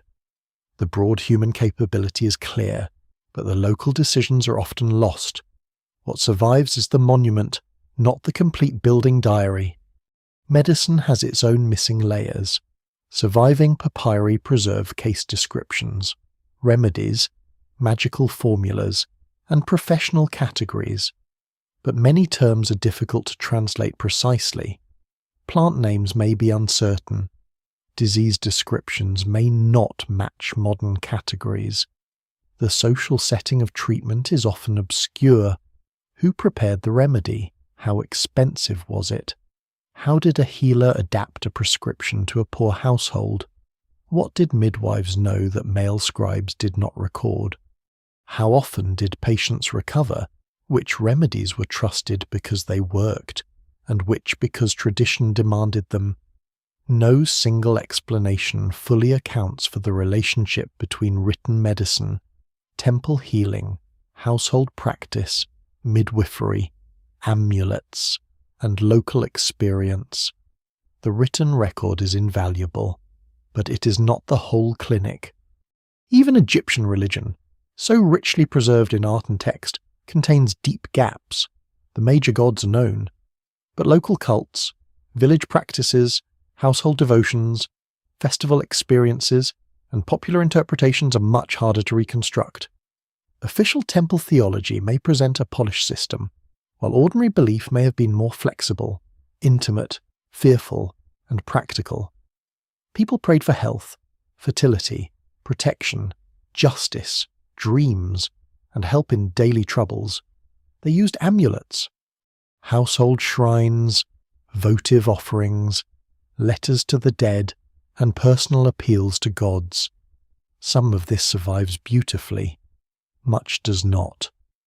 The difference between official religion and lived religion is one of the hardest spaces for historians to cross. There are also lost landscapes. The Nile has shifted. Branches of the river have changed course. Settlements in the delta lie buried under silt, water, agriculture, and modern towns. Ancient canals, harbours, marshes, roads, and field systems have vanished or been transformed. Climate and human activity have altered environments that Egyptians knew intimately. A text may mention a place whose exact location remains uncertain. A trade route may survive only through a few inscriptions and desert tracks. A sacred lake may be dry, a port may be inland, a city may be under a city. Knowledge of Egypt was always geographical, tied to paths, waters, cliffs, shrines, quarries, and fields. When landscapes change, meanings become harder to recover. The most unreachable knowledge may be emotional knowledge. Egyptians wrote about grief, love, fear, hope, loyalty, injustice, hunger, beauty, and death. But the emotional life of the past cannot be fully reconstructed.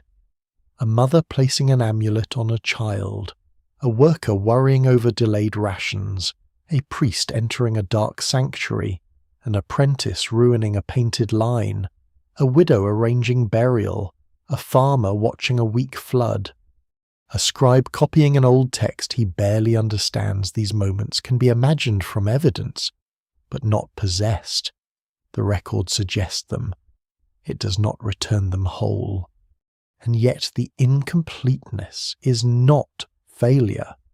It is the condition of studying any ancient civilization honestly. Egypt's lost knowledge is not a single hole in the record. It is a pattern of survivals and silences. The stone survives better than the song. The tomb survives better than the house. The king survives better than the farmer. The formula survives better than the hand that used it. The ritual image survives better than the movement. The name survives better than the voice. To understand ancient Egypt is to move constantly between what remains and what has been taken. This is why the deepest mystery is not whether Egypt possessed some forbidden secret. It is how much ordinary, specialized, sacred, and practical intelligence once existed beyond recovery. A civilization is not made only from its greatest monuments. It is made from habits repeated so often that no one thinks to explain them, from teachers correcting students, from seasonal work, from household cures, from workshop tricks, from local songs, from sacred gestures, from the way people know their world without writing it down. When that living web breaks, the past becomes archaeological. The surviving fragments still matter because they keep the web from disappearing completely. A damaged papyrus, a worn tool, a painted ceiling, a scanned mummy, a jar residue, a carved offering list, a worker's complaint, a child's toy, a half-finished statue, each one holds a thread. None restores the whole fabric. Together, they allow a partial pattern to emerge. The pattern is enough to show that ancient Egyptian knowledge was vast, disciplined, adaptive, and deeply tied to the conditions of life along the Nile. It is also enough to show that much of it is gone, not because it was too advanced for the modern world to understand, but because it was too human to survive without the humans who carried it. What remains of Egypt's knowledge does not stay in Egypt. It travels, changes shape, loses some meanings, gains others, and enters the imagination of later worlds. This afterlife is not simple inheritance, as if one civilization calmly hands its wisdom to the next without distortion.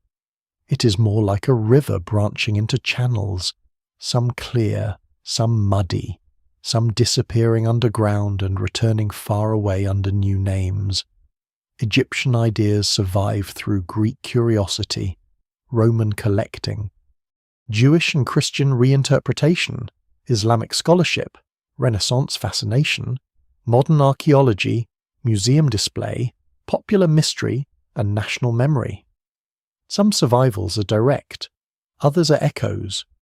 Some are misunderstandings that became powerful because later people wanted Egypt to be more ancient, more secret, more magical, or more authoritative than any other place on Earth.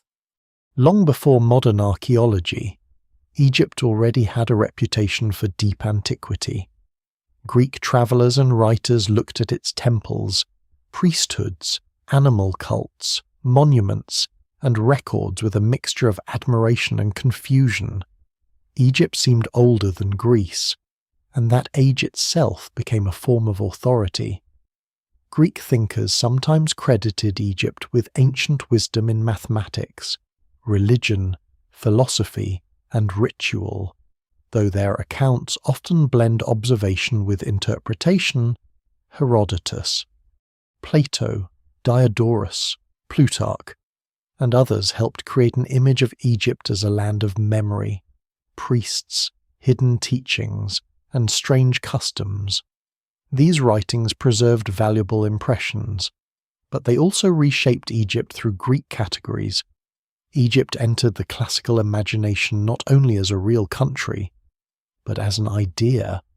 Under the Ptolemies and Romans, Egyptian religion and imagery spread widely through the Mediterranean. The cult of Isis became especially important, travelling far beyond the Nile and attracting worshippers across the Roman world. Isis was transformed in the process. She remained rooted in Egyptian tradition, but in Greek and Roman contexts she could appear as a universal goddess of protection, motherhood, salvation, sea travel, and cosmic power. Temples to Isis stood in places far from Egypt, and her imagery adapted to new artistic languages. This is one way Egyptian knowledge survives not as unchanged doctrine, but as living religion translated across cultures. The result is not purely Egyptian and not purely foreign. It is a hybrid afterlife. The same happens to Egyptian symbols. Obelisks are carried to Rome and later to other cities, where they stand as trophies, monuments, sun symbols, imperial markers, and eventually urban landmarks. Many viewers cannot read the inscriptions carved into them, but the stones still radiate antiquity. The pyramid becomes a form reused in tombs, memorials, architecture, and symbols of permanence. The scarab, the ankh, the eye, the lotus, and the winged sun travel into art, jewellery, occultism, design, and popular culture. Their meanings often shift. Some are simplified, some are detached from their original context almost completely. Yet even in distortion, they show how strongly Egypt's visual language survived the death of its old institutions. Medicine and science also carry faint Egyptian traces, though the path is difficult to follow precisely. Egyptian medical practices influence Greek observers and may have contributed to broader Mediterranean traditions. But ancient medicine developed through many streams, including Greek, Mesopotamian, local, and later Islamic scholarship. It would be misleading to claim that later medicine simply descends from Egypt. Still, Egyptian medical papyri prove that healers along the Nile recorded cases, remedies, and professional judgments very early. Later writers remembered Egypt as a land of specialized physicians and ancient healing. The direct lines of influence remain debated, but the existence of Egypt's medical tradition became part of the ancient world's sense that knowledge could be collected, classified, and preserved. Alchemy offers a more complicated legacy. The very word is often linked through Arabic and Greek traditions to Egypt, sometimes associated with the Black Land itself, though etymology and historical development are complex. Hellenistic and Roman Egypt, especially Alexandria, became a major environment for early alchemical texts, where metallurgy, dyeing, glassmaking, philosophy, astrology, temple craft, and religious symbolism blended in unusual ways. This was not pharaonic science preserved unchanged, but it did grow in a land where material transformation had long carried sacred meaning. Gold, colour, preservation, purity, and hidden processes were already powerful themes in Egyptian craft and religion. Later alchemy turned such themes into a new language of transformation that would influence Islamic and European traditions for centuries. Christian Egypt reshaped the legacy again. As temples declined, monasteries rose. Coptic Christianity preserved the Egyptian language in a new script and religious world. Ancient pharaonic religion was rejected, but the land's older memory did not vanish entirely. Some places were reinterpreted, some temples became churches, some symbols were forgotten, while others lived as shapes without old meanings. Coptic texts, art, and liturgy belong to a different Egypt, yet they're also part of the long continuity of the Nile. The old knowledge of temple ritual faded, but another form of sacred learning took root in the same landscape. Civilizations rarely end as cleanly as timelines suggest. They layer. After the Islamic conquest, Egypt entered another vast intellectual world. Arabic became dominant, and Islamic scholars, administrators, travelers, and historians encountered the remains of ancient Egypt with curiosity, practicality, and sometimes wonder. Medieval Arabic writers preserved stories about pyramids, ancient kings, sciences, treasures, and inscriptions, mixing observation with legend. Some were interested in deciphering old scripts, though full understanding remained out of reach. Egypt's monuments were quarried, admired, feared, measured, and explained through the intellectual tools of new ages. Again, knowledge survived partly as scholarship and partly as myth. The Renaissance and early modern Europe intensified the mythic Egypt. Obelisks, hieroglyphs, mummies, and ancient temples became symbols of hidden wisdom. Before true decipherment, scholars often believed hieroglyphs encoded mystical concepts rather than language. Egypt became a screen for dreams of primordial theology, magic, secret philosophy, and lost origins. Much of this was historically wrong, but it shaped art, architecture, esotericism, and the Western idea of antiquity. The strange thing is that misunderstanding kept attention alive. Even false Egyptomania preserved fascination, until real Egyptology could replace some fantasies with reading, excavation, and evidence. Modern museums then created another afterlife, one both illuminating and troubling. Egyptian objects in glass cases allowed millions to see statues, coffins, papyri, jewellery, tools, and mummies up close. They helped make ancient Egypt one of the most recognisable civilizations in the world. At the same time, many collections were formed through colonial power, unequal excavation rights, looting, purchase networks, and removal from original contexts. A coffin in a museum teaches, but it also stands far from the tomb, family, landscape, and rituals that gave it meaning. Scholars, curators, and Egyptian authorities continue to debate repatriation, conservation, access, and the ethics of display. Egypt's knowledge afterlife is therefore not only intellectual as it is political. In Egypt itself, the ancient past remains part of modern identity, economy, scholarship, and cultural memory. Archaeological work by Egyptian and international teams continues to uncover tombs, settlements, workshops, inscriptions, and environmental data. Conservation protects monuments threatened by groundwater, pollution, tourism, urban growth, and climate change. New technologies read damaged texts, scan sealed spaces, map buried structures, and analyze materials at microscopic scales. The past is not finished. It is still being negotiated, protected, and interpreted. What survives in the record grows clearer, even as time continues to threaten it.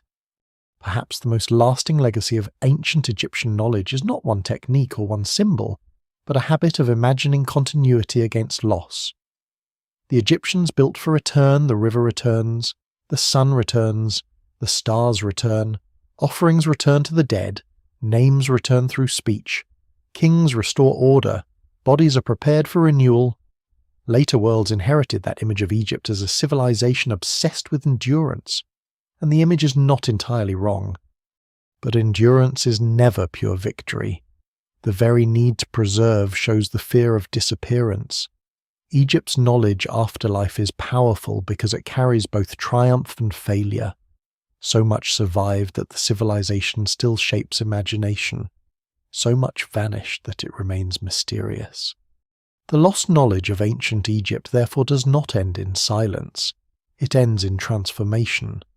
Some knowledge becomes archaeology, some becomes science, some becomes art, some becomes myth, some becomes national heritage, some becomes warning. The monuments remind the present that human beings can create systems of astonishing depth, but also that no system preserves itself automatically. Writing can be forgotten, temples can close, libraries can burn or simply stop being copied. Skills can vanish when apprentices disappear. Meanings can survive as shapes long after their voices are gone. And still, the afterlife continues. Each time a damaged sign is read, each time a mummy is scanned without being unwrapped, each time a workshop beside you reveals an ancient recipe, each time a forgotten settlement appears beneath sand, Egypt's lost knowledge shifts slightly from absence toward presence. It never returns whole. It cannot.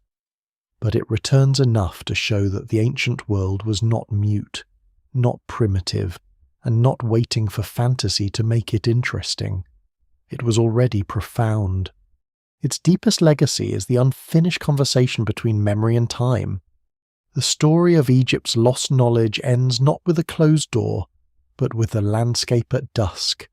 The river darkens first, turning from silver to black as the last light fades behind the western cliffs.